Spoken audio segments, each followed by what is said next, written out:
మన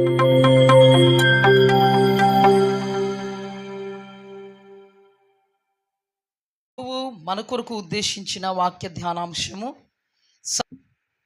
సంఖ్యాకాండము 16వ అధ్యాయము 46 నుండి చదువుతాను. అప్పుడు మోషే, నీవు ధూపార్తిని తీసుకుని బలిపీఠము నిప్పులతో నింపి ధూపము వేసి వేగముగా సమాజమునొద్దకు వెళ్ళి వారి నిమిత్తము ప్రాయశ్చిత్తము చేయుము. కోపము యెహోవా సన్నిధి నుండి బయలుదేరెను, తెగులు మొదలుపెట్టెనని అహరోనుతో చెప్పగా, మోషే చెప్పినట్లు అహరోను వాటిని తీసుకుని సమాజము మధ్యకు పరిగెత్తిపోయినప్పుడు తెగులు జనులలో మొదలుపెట్టి ఉండెను. కాగా అతడు ధూపము వేసి ఆ జనుల నిమిత్తము ప్రాయశ్చిత్తము చేసెను. అతడు చచ్చిన వారికిని బ్రతికి ఉన్న వారికి మధ్య నిలువబడగా తెగులు ఆగెను. కళ్ళు మూసుకున్నాం, ప్రార్థన చేసుకున్నాం. పరిశుద్ధుడా, మహోన్నతుడా, మహాగణుడా, మీరు మాతో మాట్లాడుతున్నారయ్యా, మీకు వందనాలు. దేవా, మీరు మాతో సుస్పష్టంగా మాట్లాడుతున్నారు. మీరు మాలో ఉన్నారు, మాతో ఉన్నారు. ఈ సమయంలో ప్రభువా, మేము మిమ్మల్ని ఆరాధించి స్తుతించి ఆర్భటించాం. ఈ సమయంలో మీ స్వరం కొరకు వేచి ఉన్నాం. మీ స్వరం మాకు వినిపించి వినగలిగే చెవిని గ్రహించగలిగేటువంటి మనస్సును మాకు ఇవ్వండి. సాతాను క్రియలన్నీ లయపరిచి సమయానుకూలంగా, సందర్భానుసారంగా, క్రమంగా, సమస్తము మర్యాదగా మీ సన్నిధిలో ప్రభువా మా సమయాన్ని సద్వినియోగపరుచుకోవడానికి సహాయం చేయండి. ప్రతి బిడ్డను ప్రభువా వినగలిగేటువంటి చెవి, గ్రహించే మనస్సు అనుగ్రహించండి. వాక్యం విత్తడానికి ప్రభువా ఈ గాడిదను మీరు వాడుకుంటున్నారు అయ్యా. నీ మాట మాత్రమే ప్రభువా నా నోట గుండా రావాలని, నీ చిత్తానుసారమైనటువంటి ఉపమానం మాత్రమే నా నోట గుండా రావాలని, నేను ప్రతి ఒక్కరికి ప్రయోజనకరంగా మార్చబడ్డానికి మీ ఆత్మ బలంగా నా మీదకి దిగి రావాలని, సాతాను కార్యాలు అన్నీ లయపరిచి శపించి బంధించి మమ్మల్ని మీ స్వాధీనమందు ఉంచమని యేసు అతి పరిశుద్ధ నామమున అడిగి వేడుకుని పొందుకుని నాము తండ్రి, ఆమేన్. హల్లెలూయా.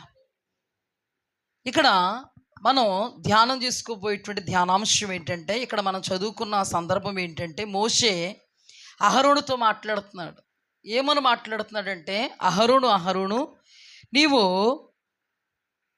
బలిపీఠపు నిప్పులతో నింపు ధూపార్తిని తీసుకొని, నీవు ధూపార్తిని తీసుకొని బలిపీఠపు నిప్పులతో నింపి సమాజంలోనికి వెళ్ళి వారి పక్షంగా ధూపం వేయి, పాపానికి పరిహారార్థంగా పాప పరిహారార్థం చెయ్యి. దేవుని యొక్క కోపం బయలుదేరిపోయింది. ప్రజల మీదకి దేవుని యొక్క కోపం యొక్క తీవ్రత ఒక రోగం వలె జనాల మీదకి వచ్చింది. నీవు పరిహారార్థంగా ధూపము వెయ్యి అని చెప్పినప్పుడు అహరోను పరిగెత్తుకు నిలిపోయి సమాజం మధ్యలో మోషే చెప్పినట్లుగా చేస్తే అక్కడ దేవుని యొక్క కోపం ఆగింది, తెగులు ఆగిపోయింది. ఆగిపోయింది. ఇక్కడ జరిగినటువంటి సందర్భాన్ని మనం జాగ్రత్తగా అధ్యయనం చేసుకుందాం. దానిలో నుండి దేవుడు ఏమేం మాట్లాడతారా కోణాల్లో నుండి అనే విషయాన్ని కూడా మనం ధ్యానం చేసుకుందాం. మొదటగా జరిగినటువంటి సందర్భం ఏంటంటే, దేవుడు నాయకుడిగా మోషేను, అలాగే యాజకుడిగా అహరోనును ఏర్పాటు చేసుకోవడం జరిగింది.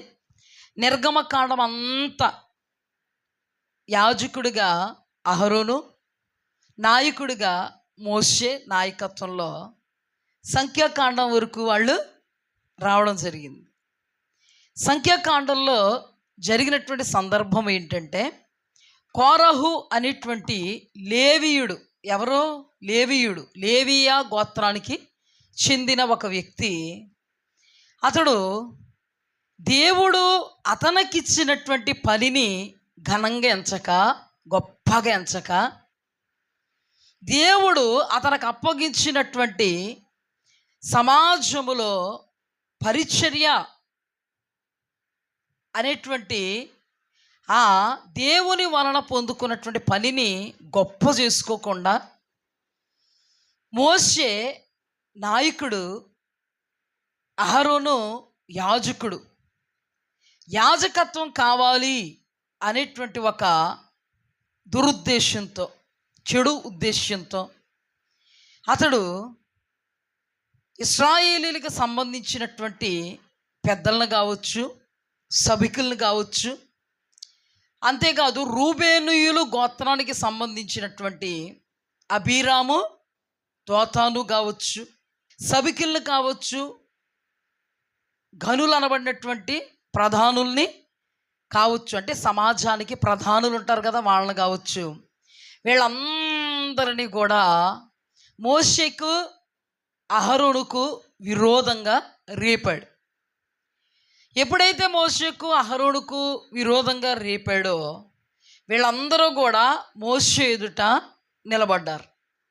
ఒక సమాజంగా వచ్చి సమాజ ప్రధానులు, సభికులు, అబీరాము, దోతాము, కోరహు, వీళ్ళందరూ సమాజంగా ఒక గొప్ప సమూహంగా దేవుడు ఏర్పాటు చేసినటువంటి నాయకుడు అనబడేటువంటి మోషే ఎదుట, అహరోను ఎదుట నిలబడి, మీతో మాకు పని లేదు, మీరేనా పరిశుద్ధులు, ఈ ఇశ్రాయేలీల సంఘం మీద మిమ్మల్ని మీరే హెచ్చించుకుంటున్నారు, మీరేనా పరిశుద్ధులు, మేం కాదా పరిశుద్ధులు అని మాట్లాడుతూ ఉన్నప్పుడు మోషే ఈ మాటలు వినగానే వాళ్ళ ముందు సాగిలపడి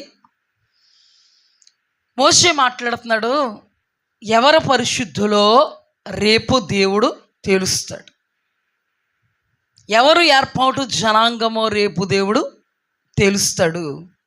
మీ అందరూ కూడా నువ్వు ఏర్పాటు చేసుకున్న 250 మందిని దోపార్తులు చేతబట్టుకుని ఆ దోపార్తుల్లో అగ్ని నింపుకొని దేవుని దగ్గరికి రండి, దేవుడే రేపు పరిశుద్ధుడు ఎవరో, ఏర్పాటు జనాంగం ఎవరో దేవుడే మీకు తెలియపరుస్తాడు అని కోరహుతో మాట్లాడారు.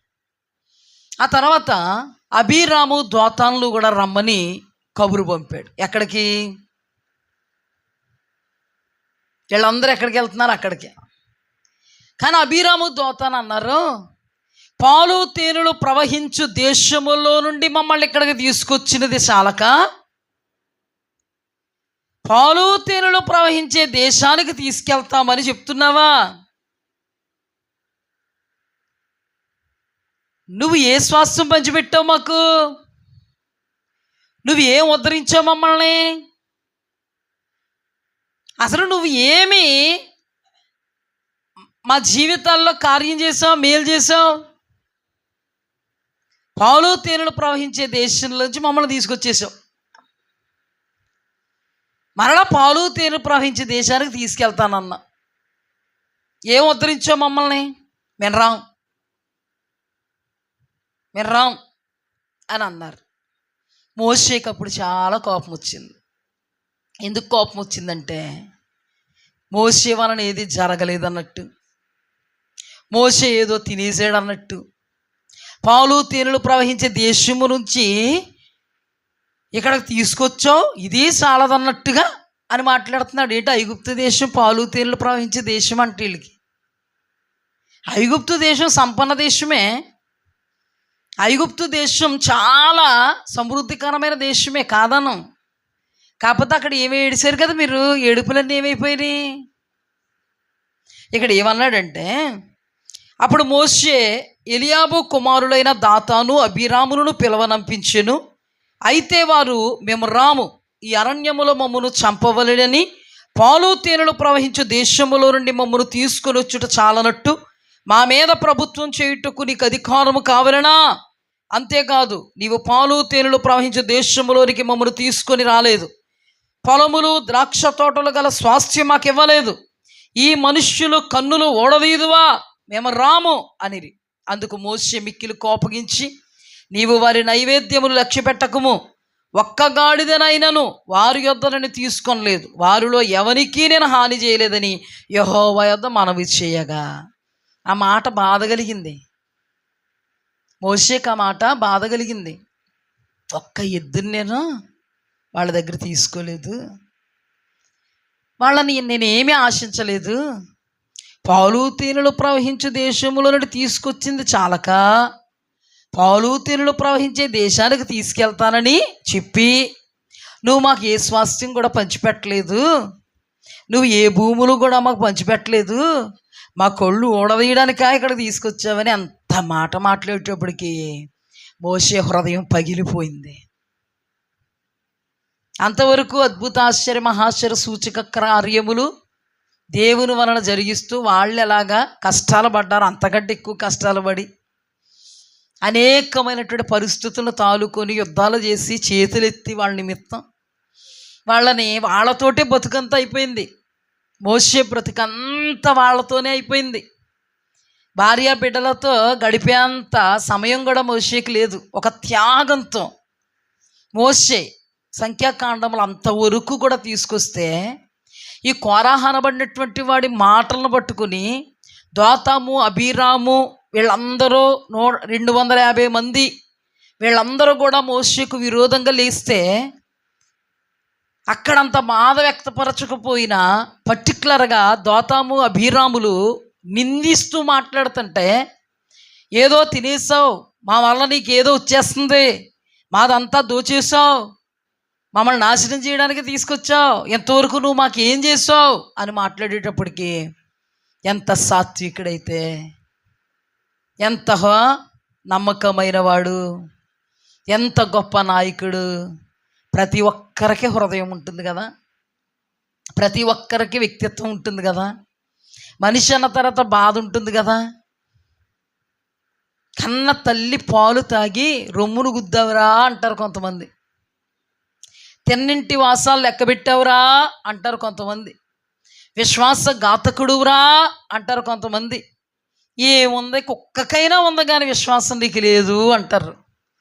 కానీ ఈ కోరాహు చేత ప్రేరేపింపబడినటువంటి వేళలోనికి ఈ విషబీజాలు ఎలా నాటేశాయి?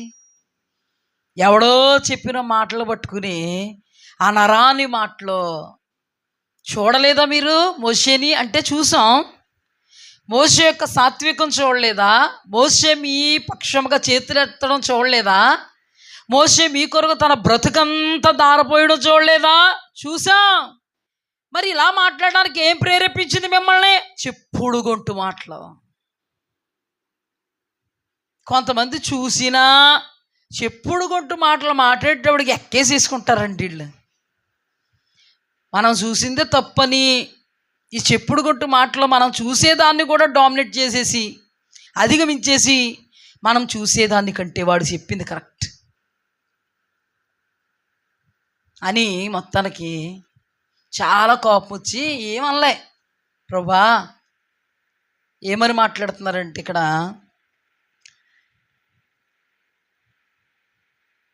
వారి యొద్ద నేను ఒక్క గాడిదనైనా తీసుకోలేదు, వానిలో ఎవరికి నేను హాని చేయలేదని యెహోవా యొద్ద మనవి చేయగా. బాధ అంతా చెప్పుకున్నాడు. ఎవరికి చెప్పుకుంటాడు మరి? ఈ నేటి క్రైస్తవులు అయితే అక్కమ్మకే చెల్లమ్మకే చెప్పుకుంటారు. మరి ఏ బాధ వచ్చిందంటే దించేయాలండి. ఎవరికి చెప్పుకుంటే బాధపడద్దు అనుకుంటామంటే, నీకు చెలికత్తులు, చెలికాళ్ళు, అక్కమ్మలో, పిన్నమ్మలో నీకు సన్నిహితంగా ఉన్నవాళ్ళు చెప్పేసుకుంటే బాధ అంతా తీరిపోద్ది అనుకుంటావు. కానీ మోషే అలాంటోడు కాదు. మోషే తన దేవునికి బాధ చెప్పుకుంటే బాధ తీరుస్తాడు. నువ్వు నీ అక్కమ్మకి, చెల్లమ్మకి, స్నేహితురాలికి, స్నేహితుడికి, బంధువుడికి చెప్పుకుంటే నీ నెత్తి మీద నిప్పులు కుంపడ పెట్టి పోతాడు. బాధతో వచ్చావు, రేపొద్దున్న ఎవరి యొద్ద బాధ చెప్పుకున్నావో వాళ్ళ దగ్గర మంచి చీర కట్టుకుని మంచిగా నవ్వేవనుకో, ఇదే అప్పుడు ఏడుచుకుంటూ వచ్చింది కానీ తిరిగి బాగానే ఉన్నట్టుంది. వీడు బాధ అంతా చెప్పుకున్నాడు కానీ బాగానే ఉన్నాడు. వెంటనే వచ్చేద్ద చూపు. ఖచ్చితంగా చెప్తున్నాను, ఆ రోజున నువ్వు చెప్పుకున్న బాధను బట్టి అంటారేమో. ఆ సానుభూతితో చూస్తారు. ఒక మంచి బట్ట కట్టుకున్నా ఉంటే దెబ్బ గుర్తొచ్చేద్ది. ఇది బాగానే ఉంది. అంతలా గుర్తొచ్చేయడానికి నీ క్యారెక్టర్ అంత దౌర్భాగ్యం ఉందన్నమాట. ఇంక చీరలే కట్టుకోద్దు బాధ ఉంటే, ఫంక్షన్లకు వెళ్ళొద్దా బాధ ఉంటే, నవ్వకూడదా బాధ ఉంటే. బాధ చెప్పుకుంది కాబట్టి బాధతోటి ఉంటేనే నాకు బాగుంటుంది. నిజమేనండి, మనుష్యుల పద్ధతులు ఉంటాయండి ఇలాగా. నిజంగా చెప్తున్నాను నేను. ఎవరన్నా కష్టం చెప్పుకున్నారనుకో, డబ్బులు లేవు ఇంత కష్టంలో ఉన్నామని చెప్పుకున్నారనుకో, ఒక మంచి బట్ట కట్టుకున్నారనుకో, దృష్టి అంతా ఎక్కడ ఉంటుందో తెలుసా?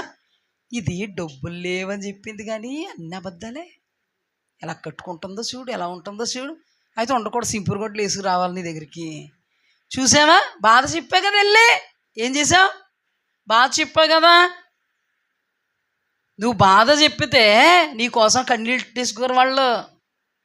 నువ్వు బాధ చెప్పితే నీ కష్టాలన్నీ కడతెచ్చారు. నువ్వు బాధ చెప్పినంత మాత్రాన నీ కళ్ళల్లో నుంచి కన్నీళ్ళు ఆపేలేరు వాళ్ళు. నువ్వు అనుకుంటా నా బాధ దిగిపోయింది, భ్రమ. నీ బాధ దిగిపోదమ్మా, ఇంకో నలుగురికి ఎడద్దావిడి. ఇప్పుడు వచ్చినప్పుడు బాగానే వింటది. నువ్వు కొంచెం మంచి బట్ట కట్టినోడు కలిసి వస్తుంది. అప్పుడు వేరే వాళ్ళ దగ్గరికి వెళ్ళి అప్పుడు వరకు గుట్టు హృదయంలో పెట్టుకున్నా ఇప్పుడు ఆ కోపం తీర్చుకోలేక ఆవిడ బాధ చెప్పుకోవాలి ఎవరొకరికి. అంటే నిన్ను చూసేటాడు బాధ ఎక్కువైపోతుంది ఆవిడకి. వచ్చి ఇలా చేస్తుంది, అలా చేద్ది, వాళ్ళ ఆయన గురుండి, వాళ్ళ ఇంట్లో వాళ్ళ గురుండి, వాళ్ళ కోడల గురుండి ఇలా చెప్పుద్ది, అలా చెప్పుద్ది. ఎంత బాగుంటారో తీరా చూస్తే. అంటే కోళ్ళ గురించి చెప్తే కోళ్ళు ఆవిడ ఇద్దరిని ఎదురుండి కొట్టేసుకోవాలా. ఇలాగే ఉంటారు మనుష్యులండి. అందుకే మనుషులతో చెప్పుకోకో, దైవజనులతో చెప్పుకోవద్దని అనట్లేదే. మళ్ళీ మనుషులే కదండి. ఎవరంటే దైవజనులు అంటే అనుకోకండి. దేవుడు భయం ఉంటుందమ్మా. నిజమైన దైవజనుడు గుండెలో పెట్టుకుంటాడు. నిజమైన దైవజనుడు కాదనుకాడు ఆయన, అంతే సేమ్. అంటే మనిషి. మోషే బాధ వస్తే ఎవరితో చెప్పుకున్నారు? దేవునితో. నీకు బాధ వస్తే దేవునితో చెప్పుకో. బాధను తీర్చగలిగేటువంటి శక్తిమంతుడి దేవుడు. నువ్వు మనుష్యులతో చెప్పుకున్నావా? ఇప్పుడు ఊదినా అంటారు. రేపొద్దున్న ఆవిడ దగ్గరికి మంచిగా వెళ్ళామంటే దీనికి చాలా ఉంది అంటారు. వద్దమ్మా, నీ బాధ దేవునితో చెప్పుకో. అంతకే నీకు సలహా ఇవ్వాలంటే నీ ఆత్మీయ తల్లిదండ్రులతో చెప్పుకో చాలు. ఇంకెవరితో చెప్పు, ఇంకెవరితో చెప్పు. నువ్వు బాగుపడతావు. బాగుపడ్డాక నీ బాగోగు చూడలేక నా దగ్గరికి వచ్చేది, ఎడుతూ ఉండేది, ఓదార్చి పంపిదాన్ని. ఇప్పుడేమొచ్చింది నీకు అంతలా చెప్పేస్తున్నావు? కొంచెం హై పిచ్చిలో చెప్తున్నావు. నా దగ్గరికి వచ్చేదాన్ని. ఇప్పుడు ఆవిడ నిన్ను అనలేదు కదా, ఆవిడ నన్ను అనక్కర్లేదు, ఆవిడ చూస్తుంటే నువ్వు వచ్చేస్తుంది నాకు. అది అర్థమైందా మీకు? ఇప్పుడు మనిషి యొక్క నైజు. ఒక ఉదాహరణ చెప్తాను. ఒక అమ్మాయి ఉంది స్కూల్ డేస్లో. ఆ అమ్మాయి తల్లి చనిపోయిందని వేరొక ఆమెని వివాహం చేసుకుంటా. ఆ అమ్మాయికి అన్న ఉన్నాడు, ఆ అమ్మాయికి తండ్రి ఉన్నాడు. కానీ ఆ అమ్మాయికి ఎవరు లేరు. తల్లి స్థానంలో మరో తల్లి వచ్చింది. అంత బాగా జరుగుద్ది అంటారా? అంతా. ఈ అమ్మాయికి బర్త్డే వచ్చేటప్పటికి డ్రెస్ తీయడానికి కూడా లేదు ఆ సంవత్సరం. మరీ చిన్నపిల్ల ఏం కాదు, ఒక 5వ తరగతి చదువుతుంది. ఆ టైంలో కష్టం సుఖం అంతా పక్కనున్న ఫ్రెండ్తో చెప్పుకునేది. పక్కనున్న ఫ్రెండ్తో చెప్పుకుంటే ఫ్రెండ్కి బాగా జాలి వచ్చేసింది. ఏమొచ్చేసింది? అయ్యో దీని పరిస్థితి ఇలాగుంది కదా, దీని పరిస్థితి ఇలాగుంది కదా, దీని పరిస్థితి ఇలాగుంది కదా అని వాళ్ళ అమ్మ పెట్టిన భోజనం దగ్గర నుంచి, వాళ్ళ అమ్మ పెట్టిన టిఫిన్ దగ్గర నుంచి, ఆఖరికి చెల్లి తమ్ముడికి తక్కువైనా ఈ అమ్మాయికి పెట్టుకుంటూ ఉండేదన్నమాట. అట్లా అలాగే ఈ అమ్మాయిని ప్రేమిస్తూ ఉంది. ఏం ఫిక్స్ అయింది? ఈ అమ్మాయి ఎందుకు పెడుతుంది, ఎందుకు చూస్తుంది అంటే జాలితో. జాగ్రత్తగా ఆలోచిస్తే జాలితో చూస్తుంది. తన అనబడినటువంటి వాళ్ళకి పెట్టుకోవలసినవి అయినా తినాల్సినవి అయినా కూడా కొంత మట్టుకు దాచి ఆ అమ్మాయికి పెడతా ఉంది. పెడతా ఉన్నప్పటికీ బర్త్డేకి బట్టలు లేవంటే ఈ అమ్మాయికి బాధ కలిగింది. బర్త్డేకి మంచి డ్రెస్ వేసుకుని వచ్చేసింది ఆ అమ్మాయి. మంచోళ్ళు అయితే ఏం చేస్తారు? ఏమే బర్త్డేకి డ్రెస్ బాగుంది, ఇది ఎలా జరిగిందే? లేదన్నా కదా, ఫోన్లో ఏదేమైనా అని. అది బర్త్డేకి డ్రెస్ వేసుకొచ్చిందని దీని మూతి పక్కెళ్ళిపోయింది. అది బర్త్డేకి డ్రెస్ వేసుకొచ్చిందని కళ్ళలో నిప్పులు పడిపోయినాయి. ఏ క్యారెక్టర్ అమ్మ నువ్వు? ఏంటి ఈవిడ ఏమనలేదు, డ్రెస్ వేసుకుని వచ్చింది అంతే. ఈవిడికి ఎందుకు వచ్చింది? నాతో ఇలా చెప్పింది, నాతో అలా చెప్పింది, ఏమీ లేదంది, వాళ్ళ అమ్మ అలాగంది, వాళ్ళ నాన్న ఎలాగంది, అన్నీ పెట్టాను, అన్నీ చేశాను, ఇప్పుడు ఏమైంది? అన్నీ పెట్టాను, అన్నీ చేసి ఇప్పుడు ఏమైంది? కుదురుగుండు ఇప్పుడు ఎందుకు నీకు? లోపల ఏమొచ్చేస్తుంది నీకు? అమ్మాయి ఏం కదపలేదు, డ్రెస్ వేసుకొచ్చిందమ్మా, బర్త్డే, నీకేమైంది? తెలుస్తలేదు ఏమైందో కానీ వచ్చేస్తుంది, ఎక్కేస్తుంది పైకి కోపం. అంటే నీ ఉద్దేశంలో అమ్మాయి డ్రెస్ వేసుకు రాకుండా ఉంటే మాత్రం నీకు ప్రేమ పొంగుకొచ్చేద్ది. నువ్వు డ్రెస్ కొనవలే, అంత కెపాసిటీ ఉండదులే, 5వ తరగతి కదా నువ్వు. ఏ మనిషి యొక్క స్వభావం. అందుకే మనిషి స్వభావం చాలా దౌర్భాగ్యం. ఆ మనిషి స్వభావానికి దైవ స్వభావం తోడైతే అది అద్భుతం, అతీతం, అది ఆత్మీయత. ఇదే ఎగ్జాక్ట్గా ఇదే జరుగుద్ది. పిల్లకాయ గురించి చెప్పాను అనుకుంటున్నారా? పెద్దోళ్ళకి ఇదే జరుగుద్ది. ఆఖరికి ముసలి తాతకి ఇదే జరుగుద్ది. ముసలి తాత చెట్ల దగ్గర కూర్చున్నారట. మా కాళ్ళు చూడదురా, మా పిల్లలు ట్యాబ్లెట్లు కూడా తెచ్చిపెట్టరు, ఏం పట్టించుకోరు అని ఇద్దరు కష్టం సుఖం చెప్పుకుంటున్నారంట. ఈలోపు మనవడు వచ్చి, తాత ఎంత అలా చూస్తున్నావు, నీ గురించి రా తీసుకెళ్తాను, కటింగ్ ఏదో ఎంచుకొని రమ్మంది అమ్మ, నడు, ఇంకా నీకు ఏమన్నా కావాలంటే తాతయ్య కొనిపెట్టిన డబ్బులు ఇచ్చింది అడేంటోడికి. ఆ ముసలోడు బాగా వెళ్ళిపోతాడు కానీ పక్కన ఉన్న ముసలోడికి మామూలుగా రాదు కోపం. వీడన్నీ ఇలా చెప్పాడు అంటే పాపం ఇద్దరునే ఒకరి బాధ ఒకరు చెప్పుకుంటుంటే నా బాధ కంటే బెటర్గానే ఉన్నాడు కదా వీడు అని ఇప్పటివరకు ఇలా చెప్పాడు. ఎంత బాగా చూసుకుంటున్నారు, దరిద్రుడు అబద్ధాలు చెప్పాడు, అన్ని అబద్ధాలు చెప్పాడు నన్ను. రేపు పొద్దున్న బాగా మాట్లాడతాడు తాత. ఏమైంది? మనోడు వచ్చి తీసుకెళ్తాం తప్ప అంటే అంతవరకు నువ్వేమనుకున్నావు? మన ఇద్దరు దొందులమే ఫ్రెండ్షిప్ బాగా కుదిరింది, నా బతుకు నీ బతుకు లేక ఉంది. కానీ నా బతుకు కంటే నీ బ్రతుకు కొంత చెప్పినట్టుగా లేదు, కొంచెం బెటర్గా ఉంది కాబట్టి నాకు ఏమొచ్చేసింది, ఇప్పుడు వచ్చేసింది. ఇలాగే జరుగుతాయండి. కోడల గురించి చెప్పుకుంటూ ఉంటారు అత్తగారు. తీరానే ఇంటికి వెళ్ళి చూతుల్లోకి కోడలు చాలా బాగా చూస్తుంది అత్తగారిని, వచ్చేస్తుంది వీళ్ళకి. మంచి మనసు కాదు అది, మంచి మనసు. ఒకవేళ మంచి మనసు అయితే ఏంటంటే అబద్ధం చెప్పాడా, అయినా కోళ్ళు చాలా బాగా చూసుకుంటుంది. ఓహో ఇది వాస్తవం, చాలు. నువ్వు మూతి తిప్పేసుకుంటున్నావంటే, అతనితో మాట్లాడడానికి ఆమెతో మాట్లాడడానికి ఇష్టపడతలేదంటే, అబద్ధం చెప్పింది అని లాగేసుకుని పీకేసుకుంటున్నావంటే నీతో ఎలా చెప్పాడో అలాగ ఉండాలన్నమాట. అప్పుడు బాగా మాట్లాడతావు. బుద్ధి మంచిది కాదు. అందుకే మనుషులతో చెప్పుకోకండి అమ్మా. మనం దేవుణ్ణి గనులుగా ఎంచినట్లయితే, దేవుడు మన స్నేహితుడు అని మనం అనుకుంటే, దేవుడు దేనికైనా సమర్థుడు అని నువ్వు అనుకుంటే, నీవు దేవుని ఏర్పాటు జనాంగం అని నువ్వు అనుకుంటే, నీకు మేలు, నీకు క్షేమం, నీకు సంతోషదాయకం, నీ పరిస్థితికి ముగింపు, నీ స్థితిగతుల్లో గొప్ప మార్పు కలగాలంటే నువ్వు చెప్పుకోవలసింది మనుష్యులతో కాదు, నీవు చెప్పుకోవలసింది నీ దేవునితో. హల్లెలూయా. నువ్వేమనుకుంటావు అంటే మనిషి చెప్పగానే వెంటనే వదినా అంటారని ఎక్స్పెక్ట్ చేస్తావు. దేవుడైతే ఏం మాట్లాడకుండా మౌనంగా వింటాడని అనుకుంటాం. కానీ మౌనంగా ఉన్న దేవుడే నీ కొరకు కార్యం చేస్తాడు అన్న ఆవిడే రేపు పొద్దున్న నేను ఎత్తిమీద ఏం పెడద్ది? జాగ్రత్త సుమ. ఎవరైనా చెప్పుకుంటున్నారా? కొంతమందికి ఆత్మీయులు ఉంటారు, స్నేహితులు, ఎప్పుడు అంటూ ఉంటేసామా ఈరోజు జరిగింది ఎప్పుడు పక్కింటి వాళ్ళకి చెప్పేసామా. చెప్పుకోకండి, మంచిది కాదు. రేపొద్దున్న నిన్ను లోకు చేసినప్పుడు నీకు అర్థమవుతుంది, అయ్యయ్య అనవసరంగా చెప్పాను కాబట్టి ఇలాగ అనగలండి. నేనే కనుక చెప్పుండకపోతే నన్ను ఇలాగ అనడానికి సరిపోదునా, పాస్టర్ గారితో చెప్పుకోండి అమ్మా, మళ్ళీ అక్కడికి వెళ్ళిపో. నేను అన్న ఎవరితో చెప్పను, అర్థమైందా? అవసరమైతే ప్రార్థన చేస్తాను, కన్నీటితో విలపిస్తాను దేవుడితో. నేను మీకు తల్లిని, మీరు నాకు బిడ్డలు. హల్లెలూయా. మీతో కూడా చెప్పుకోవాల్సింది నేను చెప్పుకుంటాను. ఎలాంటివి? మీకు మాదిరిగా ఉండడానికి, మీకు బలం చేకూరడానికి.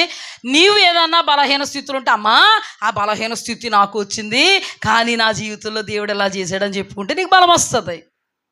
అలాంటివి చెప్పుకుంటేనే నాలో నుండి నీకు ఆదరణ వస్తుంది. హల్లెలూయా. మిగతా వాళ్ళు ఆదరిస్తారని అనుకుంటా కానీ ఆదరించరు. అర్థమైందా? చూడండి, ఇక్కడ పాపం కోపం వచ్చి ఎంతలాంటివాడు కూడా బాధపడుతున్నారు. బాధపడుతున్నప్పుడు దేవుడు ఏమన్నాడంటే, మోషే నువ్వు అడ్లుగు చంపేస్తాను, అడ్లుగు వాళ్ళందరిని చంపేస్తాను. అప్పుడు మోషే దేవుడిని, అయ్యా కోరాహ అనబడేటువంటి ఒక్కడ తప్పు చేసినందుకు వీళ్ళందరినీ చంపేస్తావా ప్రభువా? వీళ్ళందరినీ చంపేస్తావా? వద్దు నాయనా అని దేవుని దగ్గర బ్రతిమాలాడు. బ్రతిమాలితే కుదురుకుండొచ్చు కదా. ఇక్కడ ఏం చేశాడో చెప్తాను చూడండి. కోరహు ప్రత్యక్షపు గుడారము ద్వారమునొద్దకు సర్వ సమాజమును వారికి విరోధముగా పోగు చేయగా యెహోవా మహిమ సర్వ సమాజమును కనబడినప్పుడు యెహోవా మీరు ఈ సమాజములో నుండి అవతలకు వెళ్ళుడి, క్షణములో నేను వారిని కాల్చివేదునని మోషే అహరోనులతో చెప్పగా వారు సాగిలిపడి సమస్త శరీరాత్మలకు దేవుడువైన దేవా ఈ ఒక్కడు పాపము చేసినందున ఈ సమస్త సమాజం మీద నీవు కోప్పడుదువా అని వేడుకొనిరి. అప్పుడు యెహోవా మోషేకు ఎలాగూ సెలవిచ్చెను, కోరాహు దాతాను అబీరాముల యొక్క నివాసముల చుట్టుపట్ల నుండి తొలగిపోవుడని జనసమాజముతో చెప్పుము. అప్పుడు మోషే లేచి దాతాను అబీరాముల యొద్దకు వెళ్ళగా ఇశ్రాయేలీల పెద్దలు అతని వెంట వెళ్ళిరి. అతడు ఈ దుష్టుల గుడారం యొద్ద నుండి తొలగిపోవుడి, మీరు వారి పాపములన్నిటిలో పాలివారై నశింపకుండునట్లు వారికి కలిగిన దేనియు ముట్టకుడి అని ఆ సమాజముతో నేను. కాబట్టి వారు కోరాహు దాతాను అబీరాముల నివాసముల యొద్ద నుండి ఇటు అటు లేచిపోగా దాతాను అబీరాములను వారి భార్యలు వారి కుమారులు వారి పసిపిల్లలు తమ గుడారముల ద్వారము నిలిచిరి. మోషే ఈ సమస్త కార్యమును చేయుటకు యెహోవా నన్ను పంపెననియు నా అంతట నేనే వాటిని చేయలేదనియు దీని వలన మీరు తెలుసుకుందురు. మనుష్యులందరికీ వచ్చు మరణము వంటి మరణం వీరు పొందిన ఎడల సమస్త మనుష్యులకు కలుగునదే వీరికి కలిగిన ఎడల యెహోవా నన్ను పంపలేదు. అయితే యెహోవా గొప్ప వింత పుట్టించుట వలన వారి ప్రాణములతో పాతాళములో కూలునట్లు భూమి తన నోరు తెరచి వారికి కలిగిన సమస్తమును మింగివేసిన ఎడల వారు యెహోవాను అలక్ష్యము చేసిరని మీకు తెలియనను. అతడు ఆ మాటలను చెప్పి చాలించగానే వారి కింద నేల నెడవిరిచెను. భూమి తన నోరు తెరిచి వారిని వారి కుటుంబాలను కోరహు సంబంధులందరినీ వారి సమస్త సాంపత్యమును మృంగివేసెను. వారును వారి సంబంధులందరూ ప్రాణముతో పాతాళములో కూరిరి. భూమి వారిని మింగివేసారు, వారు సమాజంలో ఉండకుండా నశించిరి. వారి చుట్టూనున్న ఇశ్రాయేలీయులు అందరూ వారి ఘోష విని భూమి మనల్ని మృంగివేయనేమో అనుకుని పారిపోయిరి. మరియు యెహోవా యొద్ద నుండి అగ్ని బయలుదేరి ధూపార్పణమును తెచ్చిన ఆ 250 మందిని కాల్చివేసినప్పుడు యెహోవా మోషేకు ఎలాగూ సెలవిచ్చును, నీవు యాజకుడగు అహరోను కుమారుడైన ఎలియాజరు తిట్లనుము. ఆ అగ్ని మధ్య నుండి ఆ ధూపార్తులను ఎత్తుము, అవి ప్రతిష్టమైనవి. ఆ అగ్నిని దూరముగా చల్లుము. పాపము చేసి తమ ప్రాణములు ముప్పు తెచ్చుకునిన వీరు ధూపార్తులను తీసుకొని బలిపీఠములకు కప్పుగా వెడల్పైన రేకులను చేయవలెను. వారు యెహోవా సన్నిధిని వాటిని తెచ్చినందున అవి ప్రతిష్ఠితమైనవి, అవి ఇశ్రాయేలులకు ఆనవాలుగా ఉండును. ఇశ్రాయేలులకు ఆనవాలుగా ఉండు. ఇక్కడ బతిమాలుకున్నారు, ఎవరినే సాగిలపడ్డారు అహరోను మోషే. కానీ ఈ కోరాహు చేసిన పని అంతా ఇంత పనిగా దేవుడి దృష్టిలో. దేవుని వాక్యంలో దేవుని ప్రజలు చేసిన పని దేవుడు వారిని బాధించడానికి కాదు, కొట్టడానికి, చంపేయడానికే కారణమైపోయింది. అర్థమైందా? ఇప్పుడు కూడా జరిగిన సందర్భం ఏంటంటే, దేవుడు చంపేస్తానంటే, ప్రభువా ఒక్కడి కోసం వీళ్ళందరినీ చంపేస్తావా అని దేవుణ్ణి బతిమాలుకున్నాడు. అప్పుడు దేవుడు అన్నాడు, అయితే ఈ 3 కుటుంబాలని నేను చంపేస్తాను అని. ఈ 3 కుటుంబాలు దరిదాపుల్లో ఎవరు ఉండకుండా తోలే అని దేవుడు మాట్లాడాడు. మాట్లాడినప్పుడు అక్కడ కోరాహు, అబీరాము, దోతాను వీళ్ళందరితో మోషే మాట్లాడుతున్నాడు. అక్కడ ఉన్న ప్రజలతో కూడా మోషే మాట్లాడుతున్నాడు. అక్కడ ఎవరెవరు ఉన్నారంటే ప్రజలు ఉన్నారు. 250 దోపార్తులను చేత పట్టుకుని వీరికి విరోధంగా ఉన్న వాళ్ళు ఉన్నారు. ఆ తర్వాత ఈ 3 కుటుంబాలు కూడా ఉన్నాయి. కానీ మొట్టమొదటగా మోషే అంటున్నాడు, ఇది దేవుడు సెలవు చేతే నేను నాయకుడిని అయ్యానని, దేవుడే మమ్మల్ని ఏర్పాటు చేసుకున్నాడని, దేవుడే మమ్మల్ని నడిపిస్తున్నాడని, మేము పరిశుద్ధులమని దేవుడు మీ ఎదుట కనపరచడానికి ఒక విధమైనటువంటి సూచక క్రియలు చేస్తాడు. అందరూ చనిపోయినట్టుగా ఈ 3 కుటుంబాలు చనిపోవు, నేల నెరవిడిచి నోరు తెరిచి సజీవులుగా ఉన్న వీరి కుటుంబాలను మింగేస్తుంది అని ఎవరెవరితో చెప్పాడు? 250 మందితో చెప్పాడు. చూస్తున్నటువంటి ప్రజలతో చెప్పాడు. ఈ చూస్తున్నటువంటి ప్రజలు ఈ 250 మంది ఇక్కడ వచ్చినటువంటి 3 కుటుంబాలని ఎవరు రేపారు? కోరాహు రేపాడు. రేపితే రేగాల. అహరోన్ అంటే మీకు తెలీదా? నాయకుడైనటువంటి మోషే అంటే మీకు తెలియదా? కోరాహు ఏమన్నాడు? మేము పరిశుద్ధులమే. ఇంకేమన్నాడు? లేవీయులుగా కోరాహుకి, లేవీ సంతానానికి దేవుడిచ్చినటువంటి పరిచర్యను తక్కువ చేసి, మేము యాజకుడైనటువంటి అహరోను యాజకత్వాన్ని ఆశిస్తున్నాం, మేము పరిశుద్ధులమే, ఎప్పుడు కూడా మిమ్మల్ని మీరే హెచ్చించుకుంటారా సంఘం మీద, ఇంకెవరు యాజకులుగా ఉండడానికి కుదరదా అని అతడు బలం సరిపోదేమో అని ఈ ముగ్గురిని ప్రేరేపించి 250 మందితో తిరుగుబాటు చేశాడు. తిరుగుబాటు చేయించినోడు ద్వారా వీళ్ళందరూ తిరుగుబాటు చేశారు. ఉసుగొలుపునోడికి ద్వారా ఉసుగొల్పబడ్డారు. ప్రేరేపించినోడు ద్వారా ప్రేరేపించబడ్డారు. దేవుడు అన్నాడు, ఇదంతా చూసి అందరినీ చంపేస్తానన్నాడు.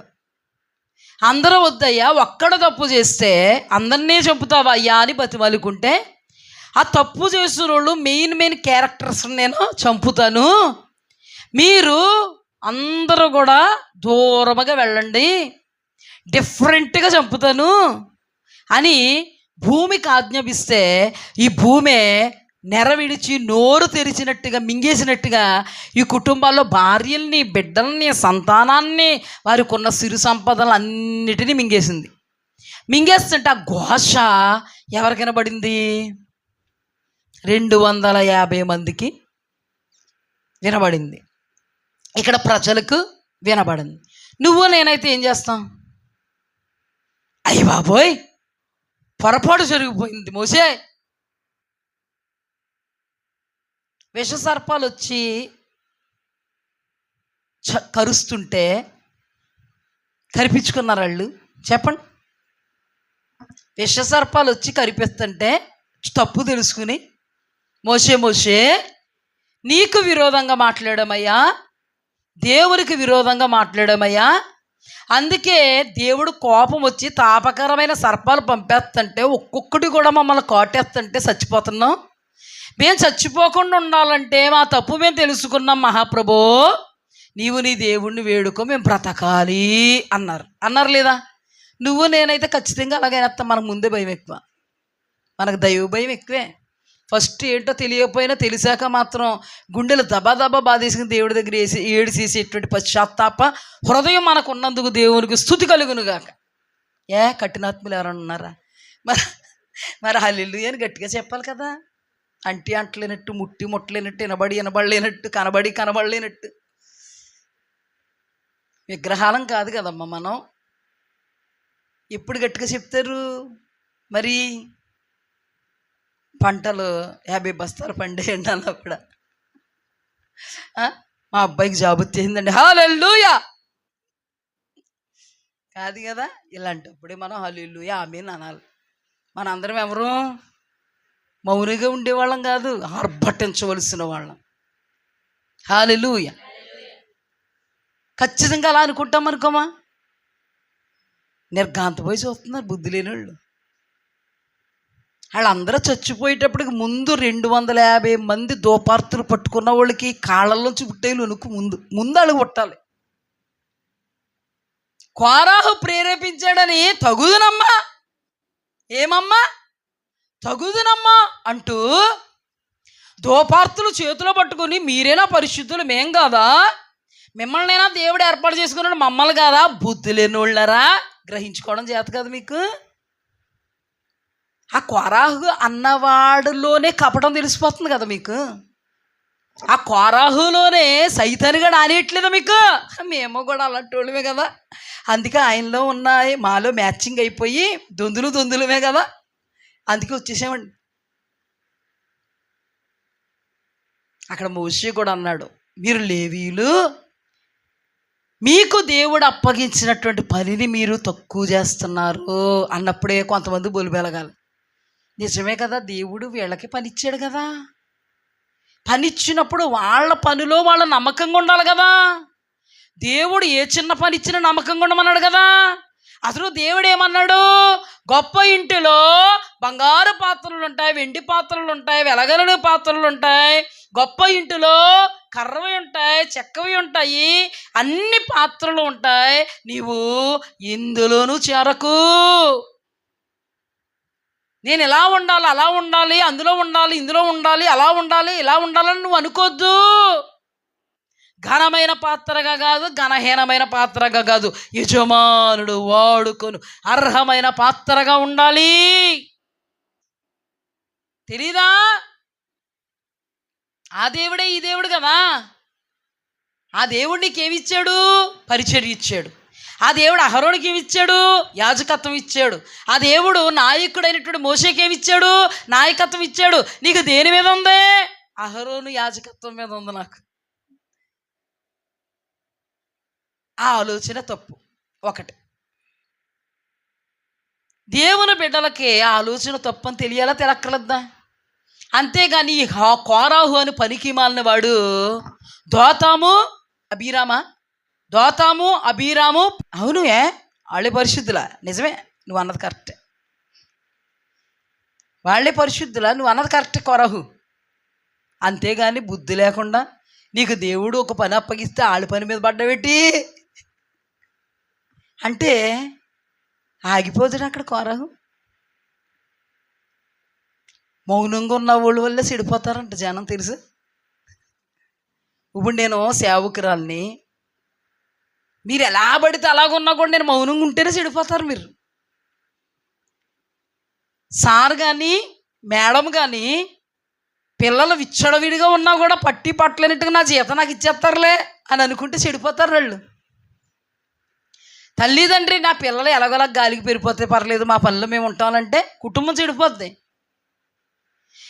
ఈ కోరాహు అన్న వాళ్ళు ఒక సైతానిగాడు ఒక అస్త్రాన్ని వేసినప్పుడు దోతాము అబీరాములు అతనికి సమ్మతించకపోతే కోరాహు నోరు మూసుకొని ఇంటికి వెళ్ళిపోదుడు. నువ్వు చేసిన తప్పు అన్నాడు అనుకో, ఇంటికి వెళ్ళిపోయి ఇంకొకరిని అట్టుకుందుడు. కానీ దెబ్బకి ఇలా రాగానే సక్సెస్ చేస్తారు వాళ్ళు. ఎంత మంచి వాళ్ళు.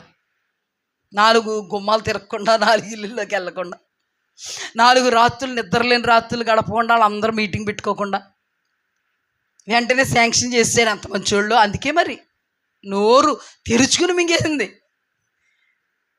కోరాహు పనికిమాలిన ఆలోచనతో వెళితే ఎవరైనా కూడా వెనక్కి లాగారా? వెనక్కి లాగడం మానేసి ఇంకో 2 ఎక్కేసి, అవును కోరాహు, అవునవును వాళ్ళేనా పెద్ద గొప్ప, వాళ్ళేనండి పరిశుద్ధులు, మనం కాదా, నడండి వెళ్దాం, నడండి, ఆగిపోయారు వాళ్ళు. ఈ 250 మంది వెళ్ళిపోయారు. కోరహు వెళ్ళిపోయాడు, సమూహంగా తిరగబడిపోయారు. దేవుడి దగ్గర రెండంటే అభిరాము దోతాము ఆగిపోయారు, పురుకొలిపి ఆగిపోయారు, ఉసుగొలిపి ఆగిపోయారు. మిరియామ కూడా ఉసుగొలిపింది, దేవుడు మిరియామకే పెట్టాడు. ఉసుగొలిపి ఆగిపోయినంత మాత్రాన దేవుడు అభిరాముని దోతాముని వదిలేశాడా? వాళ్ళది కూడా తీవ్రమైనటువంటి శిక్షను వాళ్ళకి దేవుడు విధించి. అందుకని ఎవరన్నా చెడ్డ సలహా చెడ్డ సమాచారంతో మన దగ్గరికి వచ్చారనుకో, మా బాగా ఉంది ఆలోచన అమలుపరచు. చెడ్డ ఆలోచనలతో వచ్చారనుకో, దేవుని వాక్యానికి విరోధమైన ఆలోచనలతో వచ్చారనుకో, బాగుంది బాగుంది అమలుపరచు అన్నామనుకో, దేవుడు ఏం చేస్తాడో తెలుసా? శిక్షకు అప్పచెప్తాడు. జాగ్రత్త. చెడ్డ సమాచారం పట్టుకొచ్చిన 10 మంది చెడ్డ సమాచారం తీసుకొస్తే సర్వ సమాజము కూడా కలవరపడిపోతే 10 మందిని చెప్పేశాడు దేవుడు, తెలుసా? చెడ్డ సమాచారము విన్నందుకు చెడ్డ సమాచారం తెచ్చిన 10 మంది చచ్చారు, విన్నవాళ్ళు చచ్చారు. మంచి సమాచారం తెచ్చిన వాళ్ళు బ్రతికారు, పాలు తీరులు ప్రవహించే దేశాన్ని స్వాధీనపరుచుకున్నారు. హల్లెలూయా. దేవుని వాక్యములకు విరోధమైన ఆలోచన చెడ్డది. దాని వలన మనకి మేలు కలగదు, క్షేమం కలగదు. ఎవరు ఏ ఆలోచన మన దగ్గరకు తీసుకొచ్చినా నీవు దేవుని బిడ్డగా దాన్ని ఖండితంగా ఖండించకపోతే ఆ పాపము నీ మీద మోపుతాడు దేవుడు. ఆ పాపం ఎవరి మీద మోపుతారు? దేవుడు మన మీదే మోపుతాడు. అసలు అలాంటి సలహాలు తెస్తుంటేనే భయపడిపోండి. ఏమైపోండి? ఎవరైనా అలాంటి సలహాలు తెస్తున్నా, లేకపోతే సలహాలు అడుగుతున్నా, ఏం చేయమంటావు అన్నా, ఇలా చేద్దాం అనుకుంటున్నాను అన్నా, నువ్వు వస్తావేటి అన్నా, ఆహా వస్తావేటి బావా, చాలా మంచోడు అహాబు, మరి బావగారు వస్తారండి, అయ్యయ్యో మీవన్నీ మావన్నీ మీవండి, వెళ్ళారు కదండి యెహోషాపాతు రాజు గారు, అంత మంచివారు, ఏమైందండి? కేకలేసామండి. ఎందుకైందండి? చచ్చిపోదునండి. ఏమైందండి? నన్నే టార్గెట్ చేశారండి. ఎంతో పెద్ద పెద్ద కేకలేస్తారండి. దేవుడు ఏం చేశాడండి? సుఖంగా ఉన్న ప్రాణాన్ని దుఃఖాన్ని ఎందుకు పెట్టుకున్నారండి యెహోషాపాతు గారు? బావగారేనండి. మరి ఏం జరిగిందండి? జరగాల్సిందంతా జరిగిపోయింది. ఏమా జాగ్రత్త, మరి ప్రభువు చాలా అద్భుతంగానే మాట్లాడుతున్నారు. కొంతమంది మా అక్క, కొంతమంది మా చెల్లి, కొంతమంది మా అమ్మ, కొంతమంది మా నాన్న. నువ్వు క్రైస్తవురాలు, మరి నీ కాళ్ళకేటి పొందుక? వాళ్ళు క్రైస్తవులే కానీ కొంత దేవుని వాక్యానికి విరోధంగా ఉన్నారు. అయినా కానీ అమ్మని, అక్కని, చెల్లని, తమ్ముడని ఏం చేసాం? రక్త సంబంధం. అలాగే ఉండు. నువ్వు అలాగే ఉండేటప్పటికీ యెహోషాపాతు రాజుకి సంభవిస్తే కేకలేయవలసిన పరిస్థితి వస్తుంది. కోరహు ప్రేరణతో ఏకీభవించిన దోతాము అభిరాములు ఏమైపోయారు? అతను వెలిగించి వదిలేస్తే వీళ్ళు ఎలుగుడు. ఏమా ఏలో కొంతమంది ఇలా గిచ్చి వదిలేస్తే ఎగిరేస్తూ ఉంటారు, కొంతమంది ఏటో తెలుసా మీకు? ఏం లేదు, నీ దగ్గరికి వచ్చి నీ అంత గొప్పోళ్ళు లేడు, నాకు నువ్వే ఉన్నావు అంటే ఆ మాట పట్టుకుని నువ్వు అలా ఉండి నేను చూసుకుంటాను. ఇంకా ఎగిరేస్తారు, ఇంక ఎగిరేయడమే. నేనే, నా మీద ఇట్టారు కాబట్టి నీకుందా. చూడండి అమ్మా, నిజంగా దేవుడు మనల్ని ఖండిస్తున్నారు, దేవునికి స్తోత్రం. కానీ కోరహు మాట విన్న దోతాము అభిరాములు 250 మంది ఏమైపోయారు?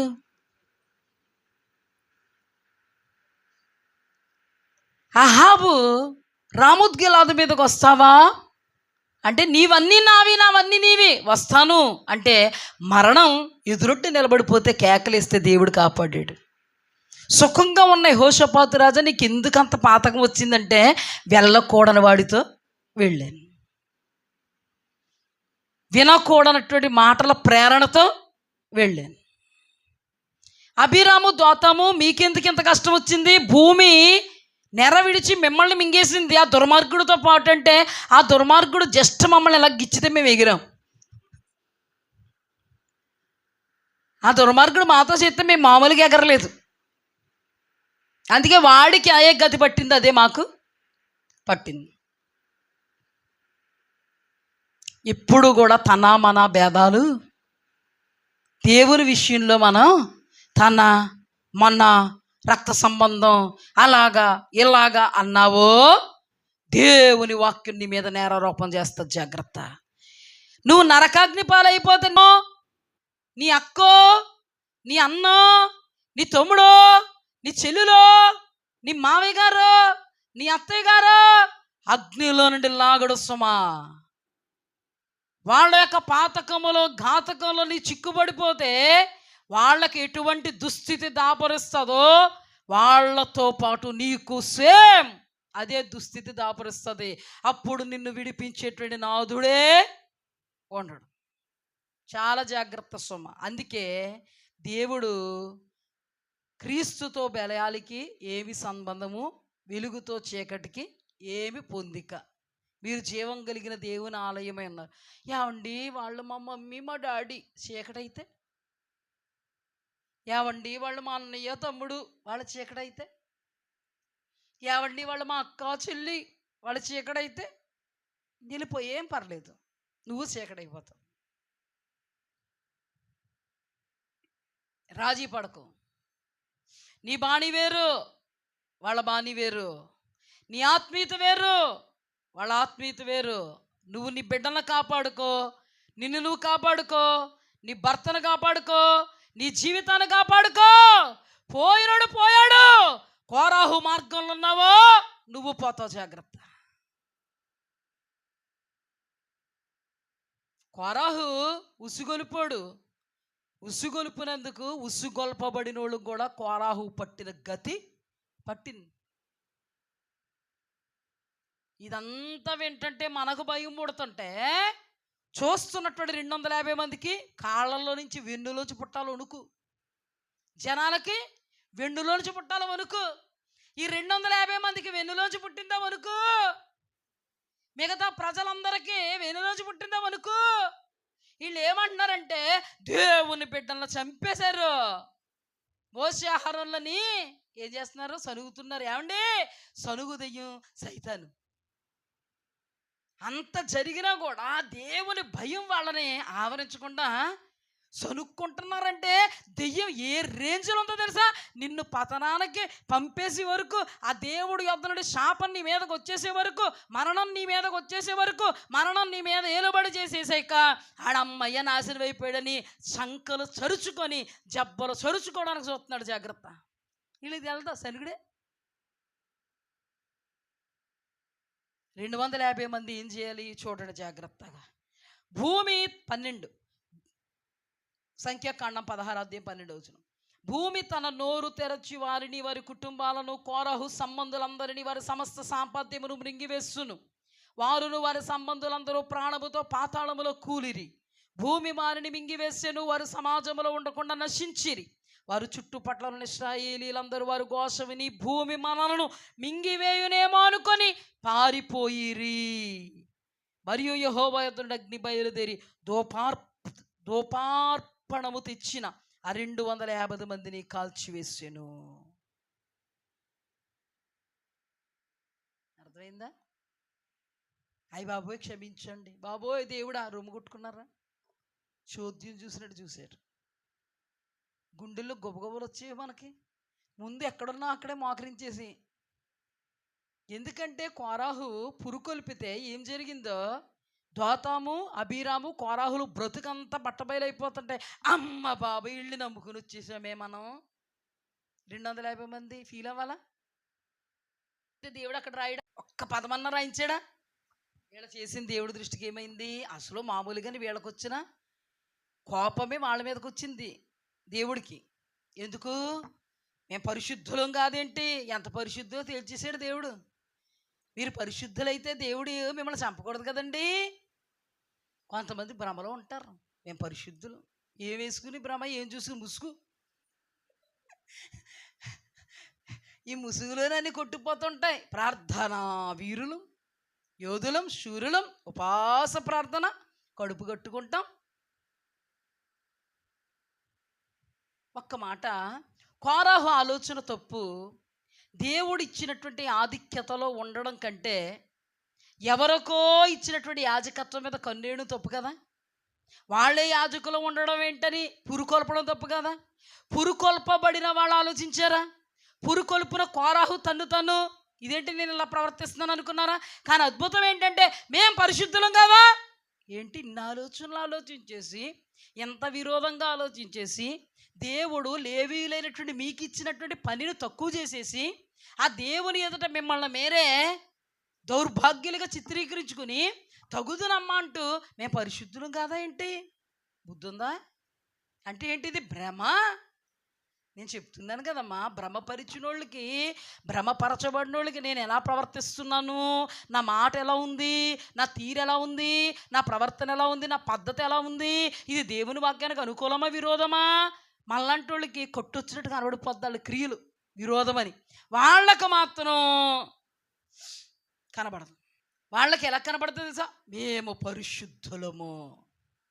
ఏమని కనబడుద్ది చూడండి, ఒకసారి చదువుతాను మళ్ళీని. సంఖ్యాకాండం 16 అధ్యాయంలో, లేవీకి మునుమనవుడును కహాతుకు మనవడును ఇస్హారు కుమారుడగు కోరహు రూబేనీయులలో ఎలియాబు కుమారులైన దాతాను అబీరాములను పెలేతు కుమారుడైన ఓనును యోచించుకుని, పెలేతు కుమారుడైన ఓను మూడోవాడు యోచించుకుని, ఇశ్రాయేలీలో పేరు పొందిన సభికులను సమాజ ప్రధానులను 250 మందితో మోషేకు ఎదురుగా లేచి, మోషే అహరోళ్లకు విరోధంగా పోగుపడి, మీతో మాకు ఇక పని లేదు, ఈ సర్వ సమాజంలో ప్రతివాడు పరిశుద్ధుడే, యెహోవా వారి మధ్యనున్నాడు, యెహోవా సంఘం మీద మిమ్మల్ని ఎలా హెచ్చించుకొనుచున్నారనగా ఏమన్నారు? పరిశుద్ధుడే. ప్రతి ఒక్కడు పరిశుద్ధుడే, పరిశుద్ధుడే అన్నాడు. కానీ ఇది దేవుడికి ఎలా ఉంది? ఈ మాట దేవుడికి ఎలా ఉంది? పాపము చేసి తమ ప్రాణాలకు ముప్పు తెచ్చుకొని నా వీరి దోపార్థులను తీసుకుని, అంటే పాపం చేసి వారికి ముప్పు ఎవరు తెచ్చుకున్నారు? వాళ్ళే. ఇక్కడ వీళ్ళు ఏమన్నారు? పరిశుద్ధులము అన్నారు కదా. ఇక్కడ దేవుడు ఏమంటున్నాడు చూడండి. అయితే 30, అయితే యెహోవా గొప్ప వింత పుట్టించుట వలన వారి ప్రాణములతో పాతాళములో కూలునట్లు భూమి తన నోరు తెరిచి వారిని వారికి కలిగిన సమస్తను మింగివేసిన ఎడల వారు యెహోవాను అలక్ష్యము చేసిన వారని మీరు తెలుసుకునవలెను. ఇప్పుడు వీరెవరో? పరిశుద్ధులా? దేవుణ్ణి అలక్ష్యం చేసిన వాళ్ళు, తామే పాపం చేసి తమ మీదగా దేవుని కోపం అనేటువంటి మరణం శిక్షను తెప్పించుకున్న వాళ్ళు, వాళ్ళు పరిశుద్ధులు కాదు. ఇంకో మాట ఏంటంటే 10, ఆయన నిన్నును నీతో లేవీయులైన నీ గోత్రపు వారిని అందరినీ చేర్చుకొనిను కదా, అయితే మీరు యాజకత్వం కూడా కోరుచున్నారు. ఇందు నిమిత్తము నీవు నీ సమస్త సమాజము యెహోవాకు విరోధముగా పోగై ఉన్నారు. అహరోను ఎవడు? అతనికి విరోధంగా మీరు సనగనేలా? అంటే ఇప్పుడు యెహోవాకు విరోధంగా పోగయ్యారు. జాగ్రత్తగా ఈ మాటలో గుర్తించండి అమ్మ. వీళ్ళు యెహోవాకు విరోధంగా పోగయ్యారని, రెండవదిగా వీళ్ళు దేవుణ్ణి అలక్ష్యం చేశారని, మూడవదిగా వాళ్ళు చేసుకున్నటువంటి పాపమే వాళ్ళకి దేవుని యొక్క కోపం యొక్క శిక్ష మరణం రావడానికి కారణమయ్యారని, ఇంకొక మాట, వాళ్ళకి దేవుడు పరిచర్యను అప్పగిస్తే లేవీయులుగా అహరోను యొక్క యాజకత్వాన్ని ఆశించి దేవుడు అప్పగించినటువంటి పనిని ఏం చేశారు? వీళ్ళు తక్కువ చేసినట్టుగా దేవుడు ఈ సందర్భాల్లో నుండి మాట్లాడుతుంటే, వీళ్ళేమో మీరే పరిశుద్ధులా, మేమో పరిశుద్ధులం కాదా అని మాట్లాడారు. ఇప్పుడు ఈ సందర్భంలో దేవుడు మీరు పరిశుద్ధులని చెప్పాడా? కానీ వాళ్ళు ఏమనుకుంటున్నారు? దేన్ని బట్టి అనుకుంటున్నారు? అసలు వాళ్ళు మేము పరిశుద్ధులమని చెప్పుకోవడానికి ఏముంది? ఏమీ లేకపోయినా మేము పరిశుద్ధులమని చూపెడద్దే. ఏంటి? భ్రమపరచు ఆత్మ.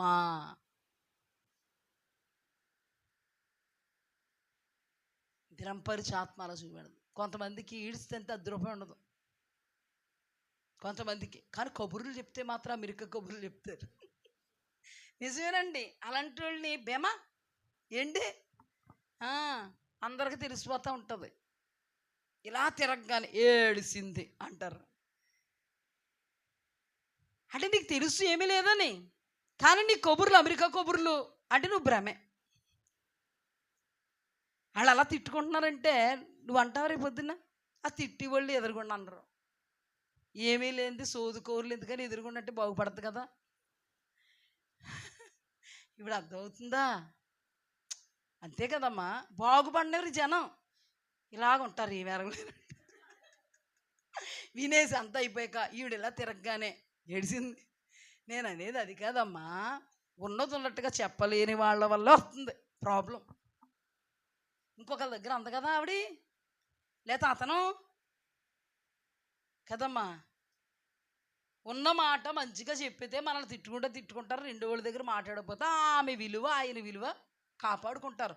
ఓహో నా దగ్గర ఈడుస్తుంటే ఏం లేదు, అమెరికా కబుర్లు చెప్పకూడదు అని ఏం చేస్తారు. లేకపోతే భ్రమ, ఆ భ్రమలు ఇడుసుకుపోద్ది మొత్తం. ఇక్కడ కూడా ఏముంది, ఏమీ లేదు ఈయన దగ్గర. పైకి అంటాడా పరిశుద్ధులం కదా, ఏముంది అబ్బాయి నీ దగ్గర పరిశుద్ధం ఒకసారి చెప్పు, ఒకసారి పైనుంచి కింద వరకు చూసుకో. చూడనివ్వదు మమ్మల్ని, ఎవరు చూడనివ్వదు మమ్మల్ని, బ్రహ్మపరిచాత్మ. మరి ఏం చూసుకుంటున్నావు? పరిశుద్ధుండని అనుకుంటున్నాను, పరిశుద్ధే చూసుకుంటున్నాను. నువ్వు దేవునికి విరోధంగా ఉన్నావు, పరిశుద్ధుడువా? నువ్వు దేవుడిచ్చినటువంటి పనిని తక్కువ చేసావు, పరిశుద్ధుడువా? అహరోను పనిని కావాలని కోరుకున్నావు, పరిశుద్ధుడువా? ఎంతోమందిని దేవుని ప్రతిష్ఠ జనాంగానికి ప్రతికూలంగా నిలబెట్టావు, పరిశుద్ధుడువా? నువ్వేనా గొప్ప అన్నావు, పరిశుద్ధుడువా? కానీ ఏం చూసి నువ్వు పరిశుద్ధుడు అనుకున్నావు? భ్రమపరుచు ఆత్మను చూసుకుంటూ నేను పరిశుద్ధుండని అనుకుంటున్నాను. భ్రమపరుచు ఆత్మ అంటేనే అది లేనిదాన్ని ఉన్నట్టుగా చూపిస్తుంది. అది పరిశుద్ధత లేనిది ఆయన దగ్గర నువ్వు పరిశుద్ధుడు, నీకంటే పరిశుద్ధుడు ఎవరో అని చూపెడుతుంది. పరిసైండి ఏం చూపించింది? ఏమీ లేదు ఆయన దగ్గర. డల్లా ప్రార్థన ఉందా అంటే అందరూ చూస్తున్నారు లేదా అంటాడు ఆయన. ఉపవాసం ఉందా అంటే నా ముఖం వికారమైందా లేదా అంటాడు. ధర్మం చేస్తున్నావా లేదా, బ్యానర్ పెట్టండి, ఫ్లెక్సీ పెట్టండి అంటాడు. శంకరొచ్చి ప్రార్థన చేస్తే మాత్రం ఎదురుగుండి ఇంత నోరెట్టుకుని, శంకరు లేత సౌండ్ రాదు. శంకరు అడగాడు సౌండ్ టాపులు ఎగిసిపోయి, నేను చోరుల వలనైనను అన్యాయస్తుని వలనైనను ఇదిగదిగదిగదిగా శంకరి వలనైనను లేనందుకు నీకు స్తోత్రములు. ఎవరు వింటున్నారు అబ్బాయి నీ ప్రార్థన? దేవుడిని ఆయన పైన మాకు పర్లేదు కానండి, ప్రక్కన శంకరి మాత్రం. అంటే బాబు నువ్వు నిజంగా ప్రార్థన చేస్తున్నావా, భ్రమలు ఉన్నావా? నువ్వు నిజంగా ఉపవాస ప్రార్థనా పరుడు, భ్రమలు ఉన్నావా? నువ్వు నిజంగా ధర్మం చేసే ధర్మోపకారమే, భ్రమలో ఉన్నావా? భ్రమలో ఉన్నాను కానండి, భ్రమలో ఉన్నాననే విషయం సంగతి నాకు తెలియదండి, మాకు తెలుసండి. ఎంత భ్రమ ఏమండి. అందుకే భ్రమలో ఉన్నవాడు భ్రమలోనే అయిపోయాడు. ఆ భ్రమలో ఉన్నవాడు చూసి అల్లుపోయి ప్రభువా పాపినైనా నన్ను క్షమించన్నవాడు నీతిమంతుడిగా తీర్చబడి ఇంటికి వెళ్ళిపోయాడండి. ఎలా ఉన్నావు? జాగ్రత్త. భ్రమలో ఉన్నావా? భ్రమపరుచు ఆత్మని మనం దేవుని వాక్యము ద్వారా దేవుని సన్నిధిలో అణిచివేయకపోతే, వాడిని ఖతం చేయకపోతే, వాడిని జయించకపోతే నిన్ను జయించేస్తాడు చచ్చే వరకు. భ్రమలోనే ఉంచేసి చచ్చిపోయిన తర్వాత ఎక్కడో తేలాలనుకుని రారాజు దగ్గరికి వెళ్ళిపోతున్నారని నువ్వు వెళ్ళిపోతుంటే నరకదూతలు వచ్చి ఎక్కడికి వెళ్తున్నావు? ఇలాగా నీది ఇది కాదుగా. క్రైస్తవుండా అనుదిన సహవాసం వెళ్ళిపోతాను, వదలండి. ఏటి వదిలేది? నోరు మూసుకున్నాడు. ఎక్కడికి? రారాజు. నువ్వు ఆయన అనుకుంటున్నావా? నీ రారాజు కూర్చున్నాడు అక్కడ. ఎక్కడ? నరకములో ఎదురు చూస్తూ ఉన్నాడు, నా బిడ్డ, నా భక్త అని. ఎలా ఉంటుంది? భ్రమ ఏమండి. బుద్ధి లేనోళ్ళు చూస్తే ఎంత బాధేద్దండి. బుద్ధి లేనోళ్ళు ఎగిరి వెళ్ళిపోవాలి, ఆగిపోయారు. ఎంత బాధ. అక్రమం చేయవాళ్ళు భ్రమలోనే అక్రమంలోనే ఉండిపోయారు. వాళ్ళకి ఇంకా మొబ్బు ఇడలేదు. అయ్యో మేము అక్రమంలో ఉన్నామే అని అనుకున్నారా? వాళ్ళు చేస్తున్న అద్భుత ఆశ్చర్య మహాశ్చర్య సూచక కార్యాలు చేసుకుని మా దేవుడు మాతో ఉన్నాడు. మా దేవుడు మాతో ఉండకపోతే ఇలా జరుగుతాయా? దేవుడు ఏమన్నాడు? అక్రమము చేయవారులారా మీరెవరో నాకు తెలియదు పండు. అసలు వీళ్ళు భ్రమలో ఉన్నారండి. ఈ భ్రమ వీడిందండి కోరాహుని. ఎంతవరకు వీడలేదు? నాశనం అయిపోయేంత వరకు. అభిరాము దాతానంట. వీళ్ళందరూ నాశనం. వీళ్ళ మాట విన్న 250 మంది దోపార్తెను పట్టుకున్న వాళ్ళ మీదకి దేవుడు అగ్నిని పంపితే భస్మం అయిపోయారు. బతిమాలుకున్నారు పాపం. ఎవరో అహరోను మోషే బతిమాలుకుంటే దేవుడికి తెలీదా? దేవుడు ఏమన్నాడో ఒకసారి, ప్రభువా ఇశ్రాయేలీయుల మీద పాప ప్రాయశ్చిత్తం నువ్వు చెయ్యకపోతే జీవగ్రంథములో నుండి నా పేరు తుడిచేయి. ఎవరి పేరు తోడాలి నాకు తెలుసు, నువ్వు ముందు నేను చెప్పిన పని చెయ్యి. వీళ్ళ మరణము డిక్లేర్ అయింది. వీళ్ళ చేసిన పాపము దేవుని యొద్ద నుండి మరణం వాళ్ళని ఏలుబడి చేయడానికి కారణమైంది. వాళ్ళు చేసిన పాపం భీకరంగా ఉంది కాబట్టి వింతగా చంపాడు దేవుడు. భీకరంగా దేవుడు దృష్టికి మనం చేసేవి పాపాలు అయిపోతే, భీకరమైన పాపాలు అయిపోతే వింతగా చంపుతాడు. ఈ మాటను బట్టి నోరు తెరిచి నెడ విడిచి నోరు తెరిచి సజీవంగానే సమాధిలో పెట్టేసింది. అద్భుతం ఏంటంటే చచ్చిపోయాక సమాధి చేస్తారు ఎవరన్నా? దేవుడు బతుకున్న వాళ్ళని సమాధి చేసేసాడు. అంత కోపం. వాళ్ళు చేసింది ఏంటి అంటే, దేవుని ఏర్పాటు జనాంగం దేవుడిని నమ్ముకొని బ్రతుకుతున్నారు, దేవుడు కొరకే బ్రతుకుతున్నారు, దేవుడే జీవమని, దేవుడే ఊపిరని, దేవుడే సర్వమని, దేవుడే సమస్తమని, దేవుడే పరమార్థమని దేవుణ్ణి చూసుకుంటూ ఏర్పాటులో ఉన్న జనాంగాన్ని వ్యతిరేకంగా తిరగబాటు చేస్తే అది ఆయన మీద తిరుగుబాటు చేసినట్టుగా ఆయన ఫీల్ అవుతారు. నేను అన్నాను కదా, హిజ్కియా విషయంలో దేవుడిని నమ్ముకున్న హిజ్కియా, దేవుడి మీద ఆధారపడిన హిజ్కియా, దేవుడే జీవితం జీవనం పరమార్థం అనుకుని బతుకుతున్నటువంటి హిజ్కియా మీద సన్హరీబు ఎగిరినటువంటి ఎగుర్లు దేవుడు మరణం డిక్లేర్ చేశాడు. ఎవరిని దేవుడు ఊరుకోడరు. వాళ్ళే గనక దేవుడిని ఆధారం చేసుకుని బతుకుతున్న వాళ్ళైతే మట్టి కరిపించేస్తాడు దేవుడు.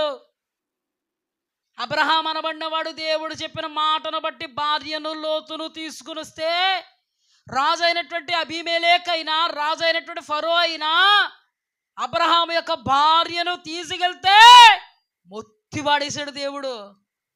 దండం పెట్టి దండేసి పనికెత్తల్ని, పనివాళ్ళని, ఆస్తిపాస్తుల్ని, అంతస్తులన్నీ ఇచ్చి డోలాలు, డప్పులు, ఇంకా పల్లకీలు, సంగీత సునాదాలతో ఒక పెళ్లి కూతుర్ని పల్లెకిలో పెట్టి అబ్రహాంకి ఇచ్చాడు. అది మరి దేవుడు మీద ఆధారపడిన వాళ్ళతో పెట్టుకుంటే దేవుడు చేసేది అదే. అందుకే ఇలాంటి వాళ్ళు దేవుని బట్టే ధైర్యం తెచ్చుకుంటారు. ఏదో చంపేస్తారు మా పక్షం కానీ భుజాలు కొట్టుకుని కాదు ధైర్యం. మా దేవుడు మాకున్నాడు, డోంట్ కేర్, ఎవరిని పట్టించుకో అక్కర్లేదు. మా పని మేము చేసుకుంటూ పోతే మా దేవుడు మా పక్షంగా ఆయన పని ఆయన చేసుకుంటూ పోతాడు, అంతే. నిజముగా దేవుడి మీద ఆధారపడేటువంటి వారి యొక్క ధైర్యం ఏంటంటే ఇదే. అందుకే ఎవ్వడికి తలొగ్గరాళ్ళు ఊడిపోయేలాగా ఉన్నారా, అమ్మ వెళ్ళిపోతున్నారా అనరిళ్ళు. Don't care. వాళ్ళకి అప్పగించిన పని చేసుకుంటూ పోతారు. అప్పగించిన పని నమ్మకంగా అలబాదుకోరు. ఎటువంటి పరిస్థితి అయినా దేవుని పట్టుకుంటారు. హిజ్కియా దేవుని పట్టుకున్నాడు, మోషే దేవుని పట్టుకున్నాడు, అబ్రహాం దేవుని పట్టుకున్నాడు. దేవుడి మీద ఆధారపడిన ప్రతి ఒక్కడు దేవుడు పట్టుకుంటాడు. ఎవరిని బట్టి వాళ్ళ కళ్ళల్లోంచి నీళ్లు ఒలుకుతున్నాయో వాళ్ళ భరతం బట్టి చూపిస్తాడు వాళ్ళ దేవుడు. అర్థమైందా? ఈ రోజున మీ బలం మీ దేవుడు. హల్లెలూయా. మీరు దేవుని ఎదురు యథార్థంగా ఉండి చూడండి, దేవుడు మీ పక్షంగా ఎలా ఉన్నాడో సాక్షి చెప్పి ప్రభుని మహింపరుస్తారు. కాళ్ళు తొక్కోవలసిన అవసరం లేదు. వాళ్ళకి విరోధంగా మీరే అయిపోయే దౌర్భాగ్య దశ దగ్గర దారిపోకండి. కోరాహులాగా, అబీరాములాగా, దాతానులాగా 250 మంది దోపార్తులు పట్టుకున్న వాళ్ళలాగా ఉండకండి. ఉంటే అధోగతి పాలైపోద్ది. డిఫరెంట్గా చేయాలనుకుంటాడు దేవుడు ఇలాంటి వాళ్ళకి. చూడండి, కొంతమంది ఇలాంటి అంటే పాస్టర్మ గారండి చాలా భయపెట్టేస్తున్నారండి విశ్వాసులు. మీరు ఏదో పెద్ద దైవ సేవకులని మనుషులు భయపెట్టేస్తున్నారు. ఇది భయమా నిజమా నీకు తెలుస్తుంది తర్వాత. నువ్వు అలాగే ఆగు. ఇది ఉన్నది ఉన్నట్టుగా చెప్తున్నానా, దైవాత్మతో చెప్తున్నానా, లేకపోతే సొంత జ్ఞానంతో తాళసే ఎత్తుకొచ్చేసి వీళ్ళందరినీ కూడా కట్టేసుకోవాలి? నేను కూర్చుంటే కుర్చీ వేయాలి, నిలబడితే కాళ్ళు నక్కాలి, పడుకుంటే చేతులు నక్కాలి అని ఇలా చేసేసుకోవాలన్నా మిమ్మల్ని? నేనైనా మాంత్రికగత్తినా? నేనేమన్నా బిలాం లాంటిదన్నా? లేకపోతే ఇప్పుడు ఇలా చెప్పినందుకు మీరేదో మీ ఇంట్లో తీసుకొచ్చేసి లేకపోతే మీ ఇల్లు ఏదైనా రాసి చెప్తానండి పాస్టర్గా వేసి చాలా గొప్పోళ్ళు, మిమ్మల్ని ప్రేమింతే దేవుడు మమ్మల్ని ప్రేమిస్తాడంటండి, ఈ సెట్లు గిట్లు అన్నీ మీకే రాసేస్తామండి అమ్మగారు అంటారనా? సోదికోరులు చెప్తారండి ఏంటో. దేవుని ఆత్మ తినరు వీళ్ళు. ఇప్పుడు చూసావా, ఇక్కడ ఉన్నవాళ్ళు చూసారా ఎంత ఘాతకం పాతకం ఏర్పడుతుంటే 250 మంది కూడానే ఉలుకు లేదు పలుకు లేదు. ఇప్పుడు ఏం చేస్తా చూద్దాం అన్నట్టుగా ఉన్నారు వాళ్ళు. చేసి చూపించాడు. ఇప్పుడు ఏం జరుగుద్దో చూద్దాం అనుకున్న వాళ్ళకి చేసి చూపించేస్తాడు. గుండెలు బాదుకుని దేవుడు పాదాల మీద పడి క్షమించన్న వాళ్ళకి మినహాయింపిస్తాడు. జాగ్రత్త. ఈ 250 మంది వాళ్ళు మొత్తానికి ధూపార్తులు పట్టుకొచ్చేసి అందులో అగ్ని చేసి ధూపద్రవ్యం వేసేసి వెలిగిచ్చేసారు వీళ్ళు. పరిశుద్ధులం కదా అని. మరి ఒక్క పరిశుద్ధుడు మిగలలేదే. నాకు అర్థమైంది ఇప్పుడు. ఒక్క పరిశుద్ధుడు మిగలలేదే అంటే మీరు ఎంత ఓవర్ కాన్ఫిడెంట్లు ఉన్నారో చూడండి. అసలు దేవుని ఏర్పాట్లో ఉన్న మోసే అహరోను మీద లెగడమే సైతాని క్రియ. సైతానిగడు ఉంటే పరిశుద్ధత ఎక్కడన్నా కోసాన్ని కూడా కనపడుతుంది నీకు. నల్లింటికి ఒక తెల్లింటికి కనబడుద్ది మనకి, అలా కూడా కనబడదు సైతానిగడు ఉంటే. చూసారా దేవుడు ఏం చేశారో? 250 మందిని చంపేస్తే దోపార్తులన్నీ ఏమైపోతే పడిపోతాయి, ప్రతిష్ఠితమైనవి. అప్పుడు దేవుడు ఏమన్నాడు తెలుసా? అహరోను కుమారుడైనటువంటి ఎలియాజరు, మోసే నువ్వు ఎలియాజరుతో చెప్పు, ప్రతిష్టమైనవి ఆ దోపార్తులన్నీ, వాటినన్నిటినీ కూడా ఒక బలిపీఠం మీద కప్పు కింద రెడీ చేయమను. ఈ కప్పు ఏంటంటే కోరాహ్ అన్నవాడు, దాతాన్ అన్నవాడు, అబీరామ్ అన్నవాడు, 250 మంది లేవీయులు మేము పరిశుద్ధులు అని మోసే మీద అహరోను మీద ఎగిరితే, వాళ్ళను దేవుడు కాల్ చేస్తే, వాళ్ళను దేవుడు మరణానికి అప్పగిస్తే విచిత్రంగా చచ్చిపోయారు వాళ్ళు. సమాధిలోకి ఏమో వీళ్ళ దిగిపోయారు సజీవంగా, వీళ్ళేమో అగ్నొచ్చి కాల్చేసింది.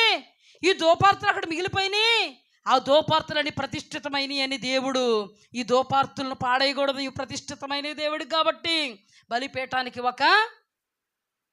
బలిపీఠానికి కప్పుగా వెడల్పైన రేకులను చేయవలనని వారు యెహోవా సన్నిధికి వాటిని తెచ్చినందున అవి ప్రతిష్ఠితమైనవి. అవి ఇశ్రాయేలీలకు ఆనవాలుగా ఉండును. ఇశ్రాయేలీలకి ఆనవాలు ఉండాలే. ఇది ఎవడన్నా చూసినప్పుడు భయం పుట్టాలి. బలిపీఠం మీద కప్పుగా చేయి. ఈ దోపార్తులు ప్రతిష్ఠితమైనవి, ఈ దోపార్తులను నీవు బలిపీఠం మీద కప్పుగా చేయి. ఏంటి కప్పు అంటే, ఈ జరిగిన సందర్భం అంతా పిల్లలకు చెప్పాలి. ఎవరు అడిగితే చెప్పాలి. ఇంకెప్పుడు కూడా తిరగబడకుండా దేవుడు ఇలా చేశాడు, మనం తిరగబడినా దేవుడు ఇలా చేస్తాడని సంకేతంగా ఆనవాలుగా ఆ కప్పు ఉండాలి. ఎప్పుడో ఈ ఆనవాలు చూసుకుని ఈ సూచన చూసుకుని భయపడతారని పాపం దేవుడు చెప్తుంటే ఇశ్రాయేల్కి అప్పుడే భయం లేదు. అవునమ్మా, అసలు ఇంత జరిగాక మనకి దడదళ్ళు ఆడిపోద్ది వాక్యం ఏంటంటే. అలాంటిది దాతాను, అబీరాము, కొరాహు, వారి కుటుంబం, వారి సర్వం సజీవంగా సమాధిలోకి వెళ్ళిపోతే 250 మంది మీదకి దేవుడు అగ్నిని పంపేస్తే అగ్నిలో కాలి బూడిదైపోతే వీళ్ళందరూ పారిపోయారు కానీ సరుగుతున్నారంట. ఎంత కఠిన హృదయం. ఇప్పుడు ఆలోచించండి, సైతానుగాడు మనుషులు ఎంత కటువు చేసేస్తాడో.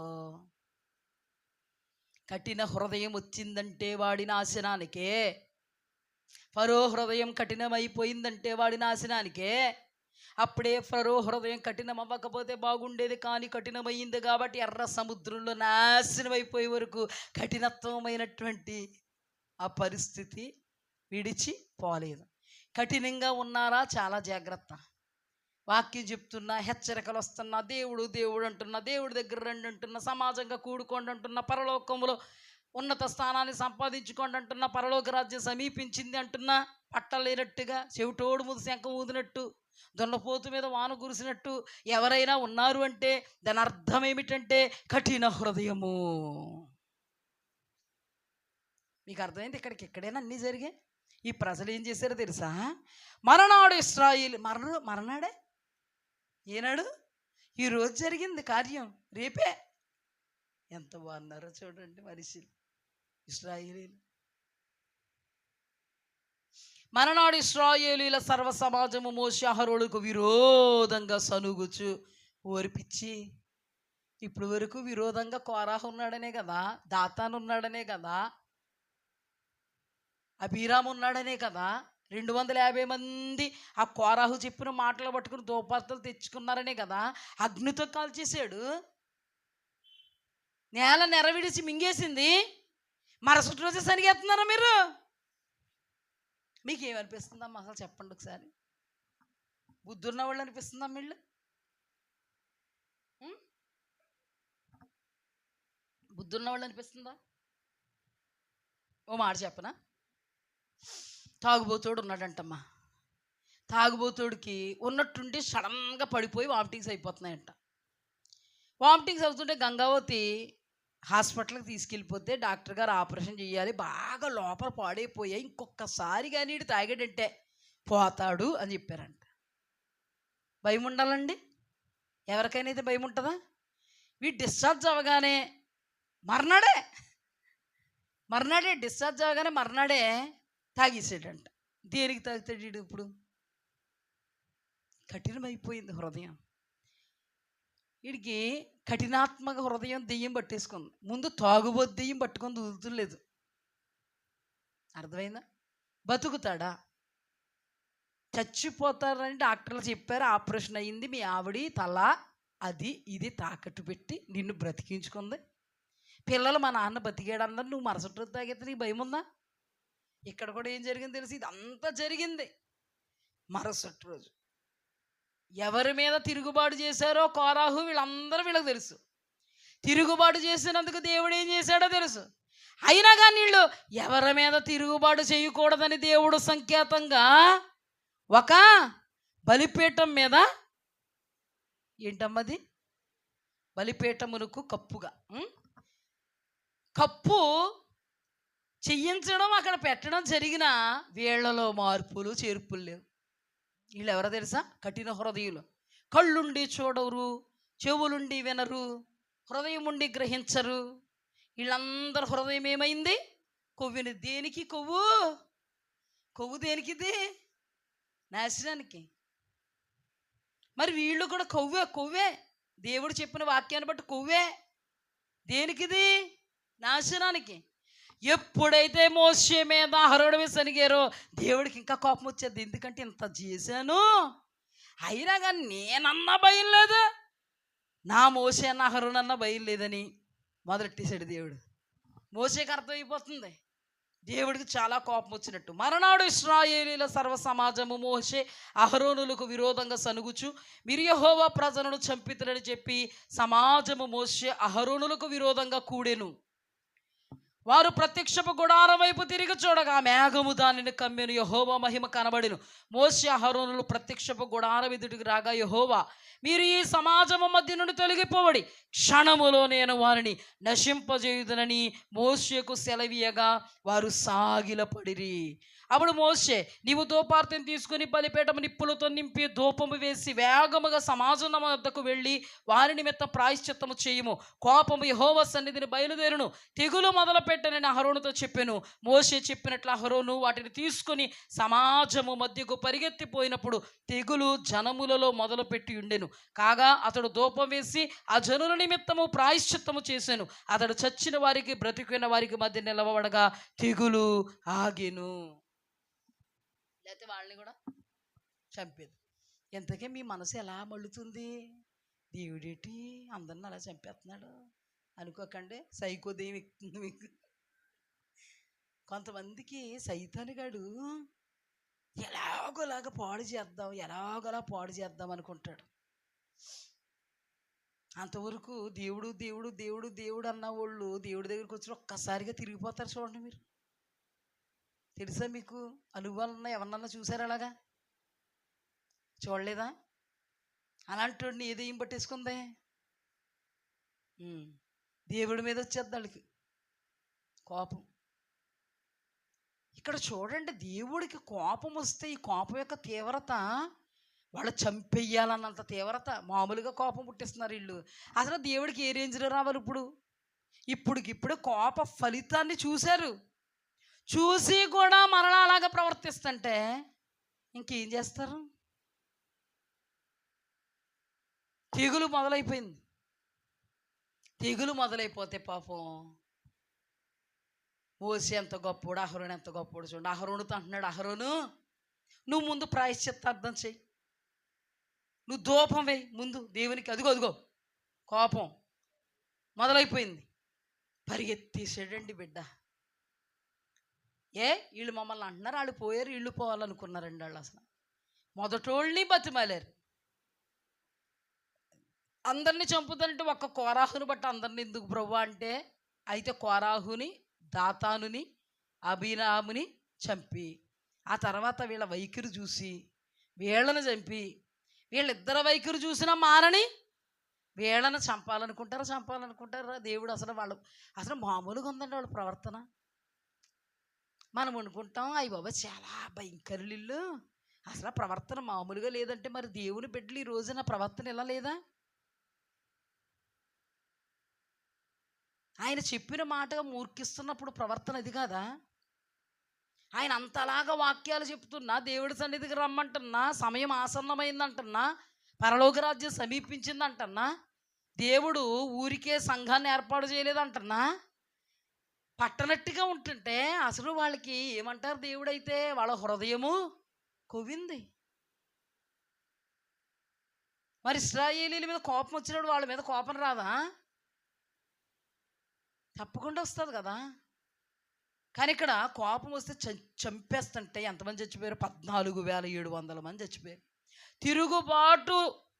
తిరుగుబాటున చనిపోయిన వారు గాక 14,700 మంది. అంటే దేవుడి మీద తిరుగుబాటు చేసినట్టుగా. అంటే అహరోను మీద, మోషే మీద తిరుగుబాటు చేస్తే ఎవరి మీద తిరుగుబాటు చేసినట్టు ఫీల్ అయ్యాడు దేవుడు? దేవుడి మీద చేసినట్టుగా. అంటే 14,700 మంది ఏమయ్యారు? చనిపోయారు. అంటే తిరుగుబాటు చేసిన వాళ్ళు కాక ఆ 250 మంది ఈ కుటుంబాలు, పిల్లలు, భార్యలు కాక ఇంకా చచ్చిపోతారని పాపం అహరోను మోషే ఇన్స్ట్రక్షన్స్ ఇస్తున్నాడు. మోషే అన్నాడు, అహరోను దేవుడు కోపం వచ్చేసింది, తెగులు మొదలైపోయిందిరా, పరిగెత్తు, త్వరగా ప్రాయశ్చిత్తార్థ బలి చేయి. ఎంత మంచోడండి అహరోను. నువ్వు నేనైతే చేస్తామా? అంతెందుకు, కన్న తల్లి బిర్యానీ వండి పెట్టి ఏదో తప్పు చేసావని ఎందుకు అలా ప్రవర్తిస్తున్నావు అంటే, నేను తిన్నా బిర్యానీ అంతా నీరు గారిపోవాలి కానీ నీడు తిండం. ఎవరి మీద కోపం? అమ్మ మీద. అంటే అమ్మ మీద కోపం. అలాంటిది అహరోను మీద, మోషే మీద మామూలుగా సనిగారా, మామూలుగా గొనిగారా? ఆ కోరాహు మొదలుకొని, కోరాహు ద్వారా ప్రేరేపింపబడిన వాళ్ళు మొదలుకొని 250 మంది మొదలుకొని ఇప్పుడు సర్వ సమాజం. ఆ మోషే, అహరోను వీళ్ళ కోసం బ్రతుకుతుంటే, వీళ్ళ విషయంలో దేవుడు పని విషయంలో నమ్మకంగా కొనసాగుతుంటే ప్రతి ఒక్కడు వాళ్ళన్న వాళ్ళే వాళ్ళ బాధ దేవుడు చూస్తున్నారు. వాళ్ళ బాధ వాళ్ళు చూసుకోవట్లేదు. వాళ్ళ బాధ దేవుడు చూసి వాళ్ళని చంపుతుంటే మా బాధ ఏముంది నాయన బాబు, వీళ్ళు బతికించని వాళ్ళు ఏడుస్తున్నారు. ఎంత మంచోళ్ళు అండి. ఈ రోజున దైవజనులకి దేవుడు అటువంటి మనసు ఇవ్వకపోతే, దైవజనులకి దేవుడు అటువంటి మనసు ఇవ్వకపోతే ఎలా ఉండు తెలుసా? ఏలియా దగ్గరికంట 50 మందిని పంపాడు రాజు. నేనే కనుక సేవకుడిని అయితే అగ్ని కాల్చేయాలన్నాడు. కాలిపోయారు. అర్థమైందా? నేనే కనుక సేవకుడిని అయితే వీళ్ళందరూ కాలిపోవాలి అన్నాడు. మళ్ళీ 50 మంది కాలిపోయారు. ఎంత మంచోళ్ళు చూడండి. అందుకే ఇలాంటి వాళ్ళు ఉండాలి. ఈ సందర్భంలో నుండి చాలా విషయాలు దేవుడు మాట్లాడారు. తిరుగుబాటు చేయకూడదు, జాగ్రత్త. ఎవరైతే ఏర్పాటు చేయబడ్డారో వాళ్ళకి విరోధంగా మేము లేమా, వాళ్ళేనా అన్నారనుకో అయిపోద్ది. వీళ్ళేనా పెద్ద ఇదా దిగొచ్చారా అన్నారనుకో, నీకు ఇక్కడ పాపం అవుతుందని తెలియదు కానీ అక్కడ డిక్లేర్ అయిపోద్ది పాపం అని. జాగ్రత్త. కొంతమంది అందుకే చిన్న పిల్లలైనా సరే వాళ్ళని ప్రతిష్ఠితులుగానే చూస్తారు తెలుసా. ఇప్పుడు సత్యవతి గారు ఉన్నారనుకో, అంటే మీ అందరూ అలాంటి వాళ్ళే, ఉదాహరణ చెప్తున్నాను. ఎప్పుడూ కూడా ప్రతిష్ఠితుల్లాగే చూస్తారు. ఆవిడ ప్రతిష్ఠితుల్లాగే చూస్తారు. ఎందుకు? గర్భములో రూపుదిద్దబడక మునిపే దేవుడు దైవ జనాంగం యొక్క సంతానాన్ని కోరుకున్నారు కాబట్టి వారు ప్రతిష్ఠితులయ్యారు. ఆ ప్రతిష్ఠితుల్ని దేవుడు అంటే ఏంటో తెలిసినోళ్ళు, దేవుని నైజం తెలిసినోళ్ళు, దేవుని వ్యక్తిత్వం తెలిసినోళ్ళు ఎలా చూస్తారంటే వాళ్ళు చిన్నపిల్లలని చూడరు. వీళ్ళు ప్రతిష్ఠితులు దేవునికి. ఏమంటే ఒక మాట చెప్పనా, దోపార్తులు చేతబట్టుకున్న 250 మందిని దేవుడు చంపేసిన దేవుడు ప్రతిష్ఠితమైనవి ఏంటి? దోపార్తులే అంత ప్రతిష్ఠితమైనవి అయితే అవి సేవ చెయ్యు. మరి దేవుడికి ప్రతిష్ఠితులు ఎంత ప్రతిష్ఠితమైన వాళ్ళు? దేవుడు పడిపోయిన దోపార్తుల్నే అంత అద్భుతంగా, అవి ప్రతిష్ఠితమైనవి కాబట్టి తను చాలా జాగ్రత్తగా ఒక సూచనగా ఉండడానికి బలిపీఠం మీద కప్పుగా చెయ్యండి అంటే దోపార్తులను అలాగ అన్నప్పుడు మరి దేవుని బిడ్డలు, సేవకులు ఎంత ప్రతిష్ఠితులు.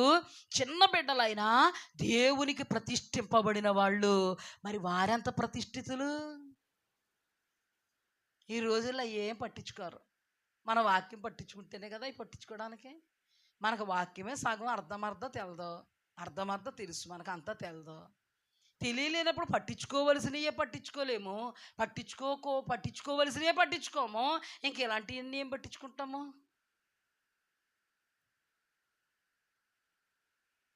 చాలా మనం దేవుణ్ణి గౌరవిస్తే దేవుని వాక్యాన్ని గౌరవించాలి అంతే. వాళ్ళు చిన్నోళ్ళ, పెద్దోళ్ళ, పొట్టోళ్ళ, పొడుగోళ్ళ, నల్లోళ్ళ, నడ్డోళ్ళ కాదు. అసలు ఎలీషా ఎంత గొప్పడో తెలుసా? ఎలీషా పిల్లలు బోడివాడ అన్నారు. ఎలీషా ప్రతిష్ఠితుడు. పిల్లలు బోడివాడంటే దేవుడు శాపం వాళ్ళ మీదకి వచ్చేసి ఎలుగుబంట్లకు ఆజ్ఞాపించేస్తే అడవిలోంచి వచ్చేసి తినేసి అంటే ఎలుగుబంట్లు. మరి ఏమనుకుంటున్నారు దేవుడు అంటే? మనం ఇక్కడ ఏదేదో చేసేసుకుంటాం కానీ డిక్లేర్ అయిపోద్ది అక్కడ. జాగ్రత్త. మేము దైవ సేవకులం కాబట్టి ఎలా చెప్పేస్తున్నాను నేను అని అనుకోకండి, అది తప్పే. ఉన్నది ఉన్నట్టుగా చెప్తాను నేను ఎప్పుడు కూడా. దేవుడి ఎదుటి నిలబడినప్పుడు తెలుస్తుంది మీకైనా నాకైనా నేనేంటో మీకు తెలుస్తుంది. ఇప్పుడు ఒకవేళ తెలిసినా తెలియకపోయినా మరి అలాంటి వాళ్ళెంత ప్రతిష్ఠితులు తెలుసా? మీరు ఏమంటారు? ఎవరన్నా అభశుభం తెలియదండి చిన్న పిల్లలని అంటారు. దేవుడు మీకంటే జ్ఞాని కదా, పెద్దోడు కదా. మరి ఆయన ఏం చేశాడు? ఎలుగుబంట్లు పంపేశాడు 2. ఎక్కడి నుంచి? ఏమన్నాడు తెలుసా? ఎలుగుబంట్లున్నారా వెళ్ళి చూసుకోండి వాళ్ళని అన్నాడు అంతే. ఎలుగుబంట్లు భాష తెలదు, భావం తెలదు అక్కడ. దేవుడు ఎవరికి ఎలా మాట్లాడాలో ఆయనకి తెలుసు. ఎలుగుబంట్లకు ఆజ్ఞాపిస్తే కాకులు భాష తెలుసు ఆయనకి.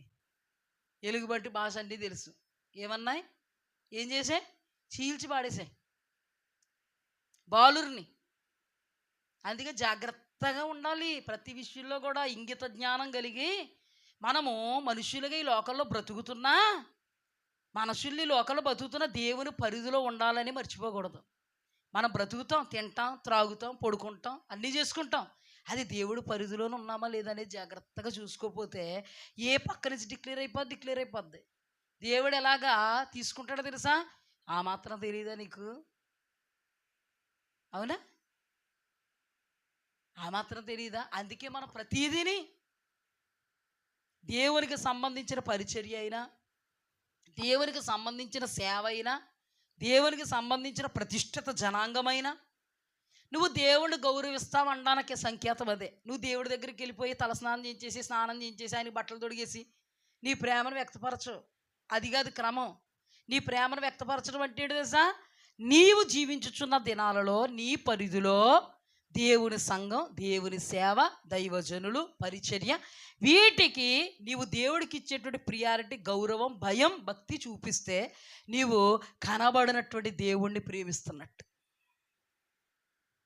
కనబడే దేవుణ్ణి, దైవజనుని గౌరవిస్తే కనబడని దేవుణ్ణి గౌరవిస్తున్నట్టు. కనబడనటువంటి దైవ పరిచర్యలు యథార్థంగా ఉంటే దేవుని ఎదుట నువ్వు యథార్థంగా ఉన్నట్టు. చూస్తున్నారు కదా, చూడట్లేదు కదా అనుకోకండి. నాకు ఈరోజు ఒక అద్భుతమైన తలంపు ఇచ్చాడు దేవుడు. ఏమిచ్చాడంటే, దేవుడు ముందు మనం బ్రతికే బ్రతుకు ఆయన 4 గోడల మధ్య చూస్తాడు. 4 గోడల మధ్య మన రహస్య జీవితాన్ని ఆయన చూసినప్పుడు ఆయనకు సంతోషం కలిగితే సైతాన్ని కూడా తలదించుకుంటాడు. 4 గోడల మధ్యలో దేవుడికి ప్రతికూలంగా ఉన్నామనుకో, దేవుడు కొడతాడు, సైతాన్ని గడు భుజాలు ఎగరేస్తాడు. ఇదంతా తప్పించబడాలంటే మనము పండుకొనే లేచిన మొదలుకొని మరలా పండుకునేంత వరకు మన దేవుణ్ణి మనం నిలుపుకొని, ప్రభువా నీతో ఎప్పుడు కొట్టించుకోకూడదు, తిట్టించుకోకూడదు, అవసరమైతే బలాన్ని నమ్మకమైన నా బిడ్డ అని అనిపించుకోవాలంటే మనం చేసేది ఏం లేదు. సముద్రాలు దాటొచ్చేమంటలేదు, మనల్ని ఏమంటలేదు. ఏమంటున్నాడంటే యథార్థంగా ఉండు. నీ ఎదుట ఉన్నటువంటి పరిధిలో ఆ టైంకి నీ యథార్థతను కరుపరచగలిగేటువంటి పరిస్థితులు నీకు ఎదురుపడినప్పుడు నువ్వు లేచింది మొదలుకొని పండుకునేంత వరకు నీ మనస్సాక్షి నీ మీద నేరారోపణ చేయకుండా, దేవుని వాక్యం నీ మీద తప్పు మోపకుండా, దేవుని ఎదుట నువ్వు యథార్థంగా ఉంటే జయించిన అనుభవంలో ఉంటావు. అంతేగాని దేవుడు ఎదుట ఎలా పడితే అలాగుంటే సైతాన్ని గడికి బుర్ర ఇచ్చేసాం మనం. ఆడింకా ఆడుకుంటాడు. ఎవరైనా అనుకుంటాం మన శత్రువులు ఎదుట మనం అసలు తగ్గాలనుకోం. సైతాన్ని గడి ఎదుట ఎప్పుడు తగ్గుతూనే ఉంటాం. ఆడు ఎదుట ఎప్పుడు తగ్గకూడదు. వాడు ఎదుడు తగ్గకూడదంటే ఆడు రహస్యాలు చూడడానికి ఒకండి. దేవుడు నిన్ను ఎలా చూస్తాడో ఆడు అలాగే చూస్తాడు. దేవుడు నిన్ను ఎలా చూస్తాడో వాడు అలా చూస్తాడు. దేవుని ఎదురు నువ్వు యథార్థంగా ఎంతగా ఉంటావో ఆడిని అంతగా ఏడిపిస్తావు. అది అంతకంటే మించి ఏమీ లేదు. అలా నిన్ను నువ్వు అధ్యయనం చేసుకుంటే నీ జీవితంలో ఎప్పుడూ కూడా వాడి ఎదుట నువ్వు తలదించుకోవు. నీ దేవుడు నీ మీద పెట్టుకున్న నమ్మకాన్ని నువ్వు చెయ్యు. నీ దేవుడు తలని శత్రువు ఎదుట దించో, నువ్వే అతిశయంగా నిలబడతావు. హల్లెలూయా.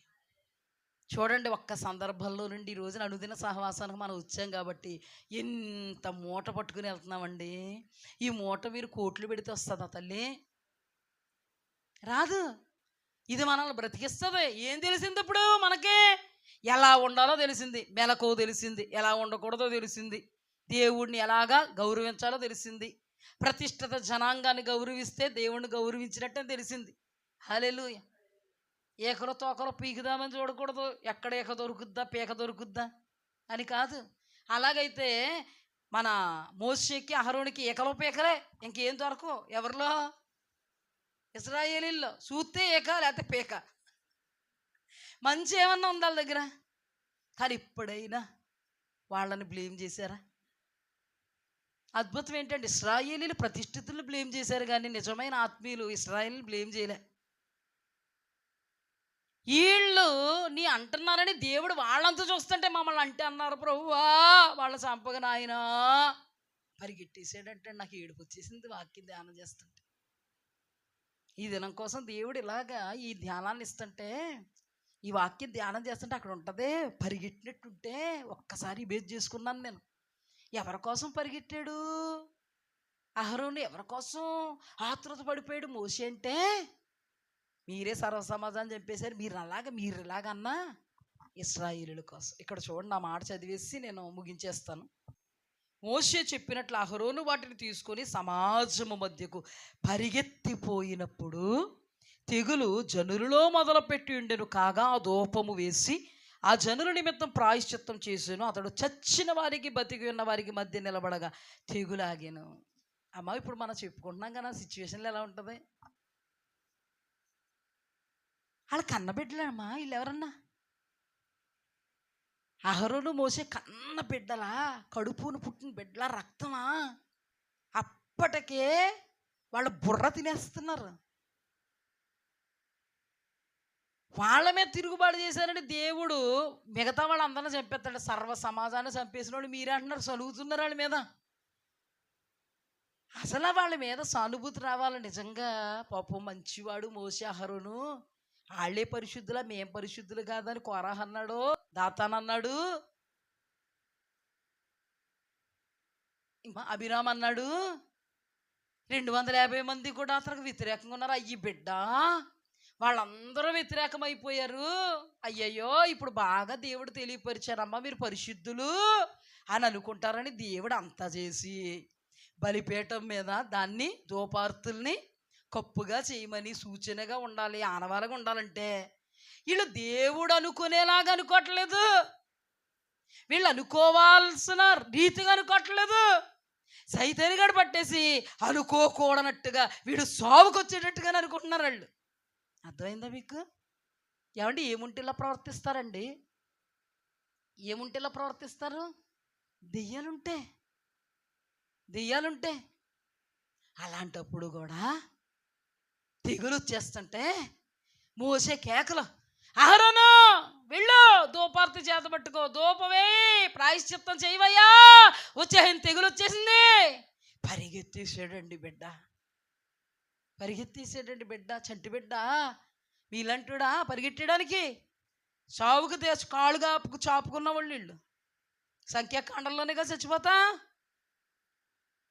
అహరోను చచ్చిపోతా, మిరియాము చచ్చిపోతా. ఈ చిన్నపిల్లలా ఎవరి కోసం?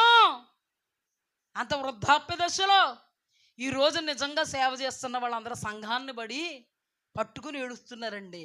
దేవుడు పాదాల సంఘం పక్షంగా రాకపోతున్న వాళ్ళ కోసం ఏడుస్తున్నారు. సహవాసాన్ని కాలదండుకుంటున్న వాళ్ళ కోసం ఏడుస్తున్నారు. సన్నిధి పట్టనట్టుగా నిద్రాతున్న వాళ్ళ కోసం ఏడుస్తున్నారు. ఒకరోజు వచ్చి ఒకరోజు ఎగ్గొట్టే వాళ్ళ కోసం ఏడుస్తున్నారు. బుద్ధి సరిలేని వాళ్ళ కోసం ఏడుస్తున్నారు. దేవుడు సన్నిధిని కాలదనుకుని దైవజనులు అపార్థం చేసుకుని పోయిన వాళ్ళ కోసం ఏడుస్తున్నారు. కావాలని చేసిన తప్పులను బట్టి పాపము నడినెత్తి మీదకి వస్తుంటే, ఆ పాపముల వాళ్ళు కుమిలిపోతున్నందుకు వీళ్ళు కడుపులు కట్టుకుని దేవుడు పాదాల దగ్గర ఏడుస్తున్నాడు. దైవజనుడు తిప్పలు ఎవరికి తెలుసండి? నిజమైన దైవజనుడు యొక్క తిప్పలు ఎవరికి తెలుసు?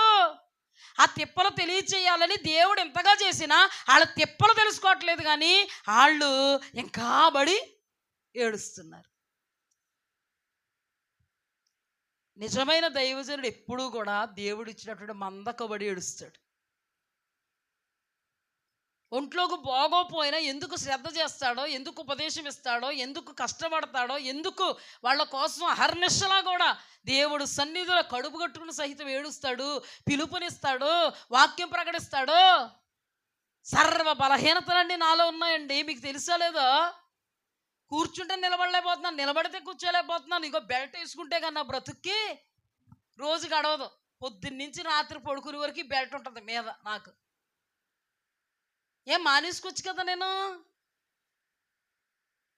ఎందుకు ఇంత కష్టపడతారు దైవజనులు? ఎందుకు ఇంత కష్టపడతారు? సంఘ బిడ్డల కొరకు. ప్రభా, ఇచ్చిన మంద తప్పిపోతుంది నాయన, సైతాన్ని గడు చూసుకుంటుంది నాయన, బలహీనమైపోతుంది ప్రభా, పట్టనట్టుగా ఉంటున్నారు ప్రభా, ఎంత అరిచి గీపెట్టినా వాక్యం ప్రకటిస్తున్నా కూడా పట్టనట్టుగా ఉంటున్నారు ప్రభా. రక్షింపబడిన వాళ్ళు ఉన్నారు నాయన, రక్షింపబడిన వాళ్ళు అందరినీ పాదాల దగ్గరికి రావట్లేదు నాయన, నశించిపోతున్నారు ప్రభా. వాక్యమే కదా నాయన బ్రతికిస్తుంది, వాక్యం దగ్గర రావట్లేదు నాయన. సమస్యలు వస్తున్నాయి అంటున్నారు, బలహీనతలు వస్తున్నాయి అంటున్నారు. వీళ్ళ దేవుడి సన్నిధి దూరం అయిపోయి నడినెత్తి మీద తెచ్చుకుంటున్నారు నాయన పాపాలు. ఆ పాపాలు నెత్తి మీద తెచ్చుకుంటే, ఆ పాపాలు అనుభవిస్తుంటే, ఆ పాపాలు తీయమని కూడా ప్రార్థనే. మీరు దేవుడి దగ్గర రాకపోతే దేవుడి కోపం మిమ్మల్ని కొడతన్నా కొట్టినందుకు ప్రార్థనే, రానందుకు ప్రార్థనే. దైవజనుడు కష్టం ఎవరికి తెలుస్తుందండి? దేవుడికి తెలుసు కాబట్టే దైవజనుడికి అండగా నిలబడతాడండి. దేవుడు అండగా నిలబడతాడండి. దేవుడు పిల్లల్ని చూసుకోవడానికి ఉండదు, వండి పెట్టుకోవడానికి ఉండదు. పాస్టర్ గారు లేకపోతే నేను వండుకోను. పాస్టర్ గారు అంటారు ఆరోగ్యం చూసుకోవాలి. కూర్చోలేకపోతుంటే అదే సోఫాయే. ఇంకా ఆ సోఫాలో ఉండడం, వాక్యం ధ్యానం చేసుకోవడం, ఆ సోఫాలో ఉండడం, కటింగ్ చేసుకోవడం, ఆ సోఫాలో ఉండడం, ఎప్పుడు చూసినా ఇంకా అందులో కూడా స్తుతించుకుంటాను నేను. ప్రభా బిడ్డలు ఇచ్చావు విడిదాన్ని, ఈ అవిడిదానికి బిడ్డలు ఇచ్చావు ప్రభా, నీ సేవ నమ్మకంగా చేయాలి, నువ్వు అప్పగించిన పని తుదముట్టించాలి నాయన. ఎంతవరకు బ్రతుకుతాం ప్రభా? బ్రతికినంతసేపు ప్రభా ఏదో విధంగా ఇలాగే అయిపోతాయి. డబ్బు ఇమ్మని అడగను, ఆస్తి ఇమ్మని, అంతస్తు ఇమ్మని, మా పిల్లలు బతుకులు బాగోవాలని అడగను ప్రభా. మేమంటూ మా పిల్లల బ్రతుకులు, వాళ్ళు మంచి చెడు చూడలే, మా చేతుల్లో వాళ్ళు బాగుంటారనే నమ్మకం కూడా మాకు లేదయ్యా. మీ చేతుల్లో పెట్టుకోండి. ఇలాగే మీ పని చేసుకుంటూ చేసుకుంటూ మీ పాదాల దగ్గరికి వచ్చి ఒక 20 సంవత్సరాలు బ్రతికిన, 10 సంవత్సరాలు బ్రతికిన ఇలాగే నాయన చాలు ప్రభువా. అందరిలో నిలబడిపోవాలని, స్టేజ్లు ఎక్కేయాలని లేదు నాయన. ఇచ్చినంతసేపు మా అంద కోసం శ్రమ పడితే చాలు ప్రభువా. నిజంగా యథార్థంగా నా ప్రార్థన ఇదేనండి. ఇదిగో బైబిల్ పట్టుకుని చెప్తున్నాను.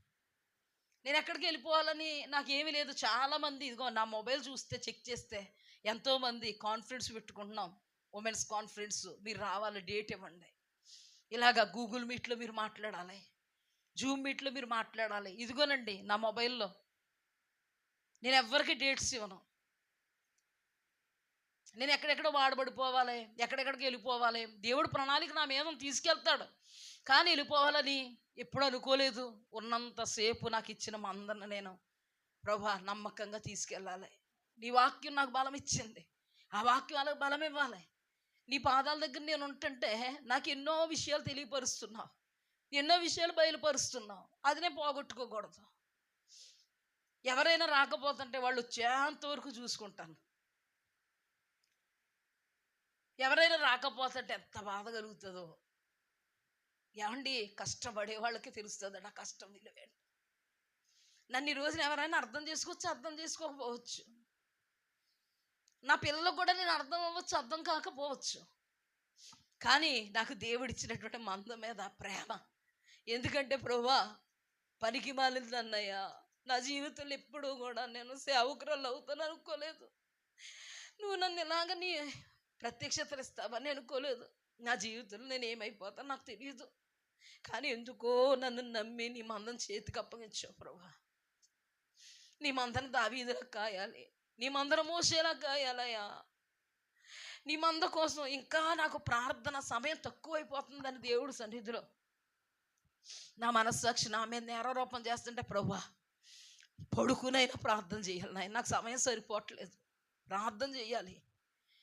ఇవి కట్ చేస్తుంటే ఒక సందర్భంలో నేను ఏడుస్తూ, ప్రభువా నువ్వు చూస్తున్నావు, నువ్వు అప్పగించిన పని చేయాలి, తలనొప్పి వచ్చేస్తుంది ప్రభువా, నువ్వు అప్పగించిన పని నేను చెయ్యాలి, నాకు అలసట రాకుండా చేయనాయన, నాకు కళ్ళజోడు పడకుండా చేయనాయన. చాలు ఈరోజు అదే అనుకున్నాను ప్రభువా, నాకు కళ్ళజోడు పడకుండా చేయనాయన.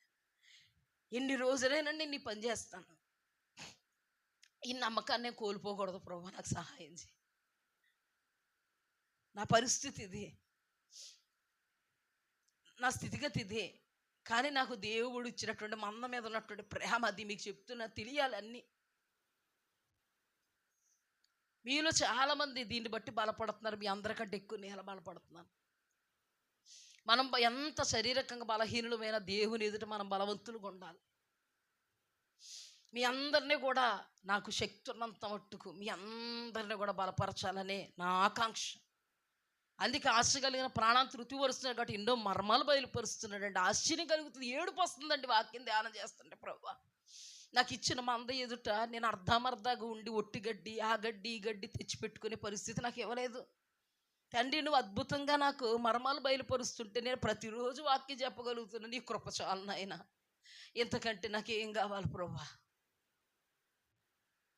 మా చెల్లి ఫోన్ చేసినా, అమ్మ ఫోన్ చేసినా, మాట్లాడినప్పుడు కూడా అమ్మ నా కోసం ఒక్కటే చేయండి, నా ప్రార్థన జీవితం కొంచెం తక్కువ అవుతుంది, పనులు ఎక్కువైపోయి నాకు ఓపిక సరిపోవట్లేదు, నా ప్రార్థన బలిపీఠం పడిపోయిందమ్మా, ఇంకా ఎక్కువగా ప్రార్థన చేయడానికి నా కోసం ప్రార్థన చేయండి. మనిషి అన్నాకు ఓపిక ఉండాలి కదమ్మా. ఏమేమో బలహీనతలు ఏడవుతున్నాయి, అయినా దేవా ఉన్నంత మట్టుకు చాలు ప్రభువా. మనందరూ కూడా దేవుడు స్వరక్తంతో ఇది ఈనాటికి కాదండి, ఈ రోజుకి కాదు, సరిపడేది కాదు, ఇది పరలోకానికి బాటలేసుకుంటాం. మనం ఇప్పుడు దేవుడు కోసం నిలబడగలిగితే యుగ యుగాలు దేవుడు నిలబెట్టుకుంటాడు. ఇప్పుడు కష్టపడితే సుఖపడతాం. ఏమండి, తల్లిదండ్రులు ఇప్పుడు కష్టపడితే పిల్లలు సుఖపడాలని కదండి ఇలా కష్టపడి పిల్లలకు మంచి భవిష్యత్తు ఇస్తారు. ఈ రోజున మరి మీరు మా పిల్లలు కదా, మేము కష్టపడితే మీకు మంచి భవిష్యత్తు అనుకోలేనా? సెలవిచ్చి మీకోసం ఆలోచిస్తాను నేను. అయ్యో, పిల్లలు బోల్డు పనులు ఉంటాయి, ఒక్క వారంలో ఒక్క రోజైనా వాళ్ళకి సెలవు ఇవ్వకపోతే ఎలాగని ఆలోచించి ఒక్క రోజు ఇస్తాను. అదైనా మీరందరూ బలపడాలి. దేవుడు మన అందరినీ కూడా వాక్యంతో బలపరుచునుగాక. మమ్మల్ని దేవుడు మీ కొరకు మరి ఎక్కువగా బలపరచాలి. మమ్మల్ని దేవుడు కడవరకు నమ్మకస్తులుగా ఉండగలిగేటువంటి కృపనివ్వాలి. ఏది అంత మాత్రం దేవుడిని మమ్మల్ని వేరు చేయకూడదు. మా కళ్ళు ఎప్పటికీ నడినెత్తికి ఎక్కకూడదు. మేము ఎంత ఎదిగినా వదవడం నేర్చుకోవాలి. మేము ఉన్నతమైన అత్యున్నతమైనటువంటి స్థితిలో నిలబడేటువంటి పరిస్థితికి వచ్చేటప్పుడు దేవుని యొక్క స్వభావం సంపూర్ణంగా ధరించుకోవాలి. మీ అందరూ మా కోసం ప్రార్థన చేయండి. ముఖ్యంగా నా కోసం, నా ప్రార్థన జీవితం కోసం. మిమ్మల్ని ఇంకేం అడగను. నా ప్రార్థన 8 గంటలు చేసేదాన్ని నేను. ఆ 8 గంటల ప్రార్థన జీవితాన్ని కొనసాగించడానికి నా వల్ల అవ్వట్లేదు. నా ప్రార్థనా జీవితాన్ని మీరు ఏం చేయాలి? కొనసాగింప చేయనట్లుగా దేవుడి పాదాల దగ్గర అడగాలి. దేవుడు మీ అందరి ప్రార్థన ఆలకించి నాకు ఇట్టి కృపను అనుగ్రహించును గాక. ఆమేన్. మా ప్రయాసం మీ అందు వ్యర్థం కాకుండాను గాక. మీ అందరూ బలవంతులు గుదురుగాక. అందరూ కళ్ళు మూసుకుని ప్రార్థన చేయండి అమ్మా.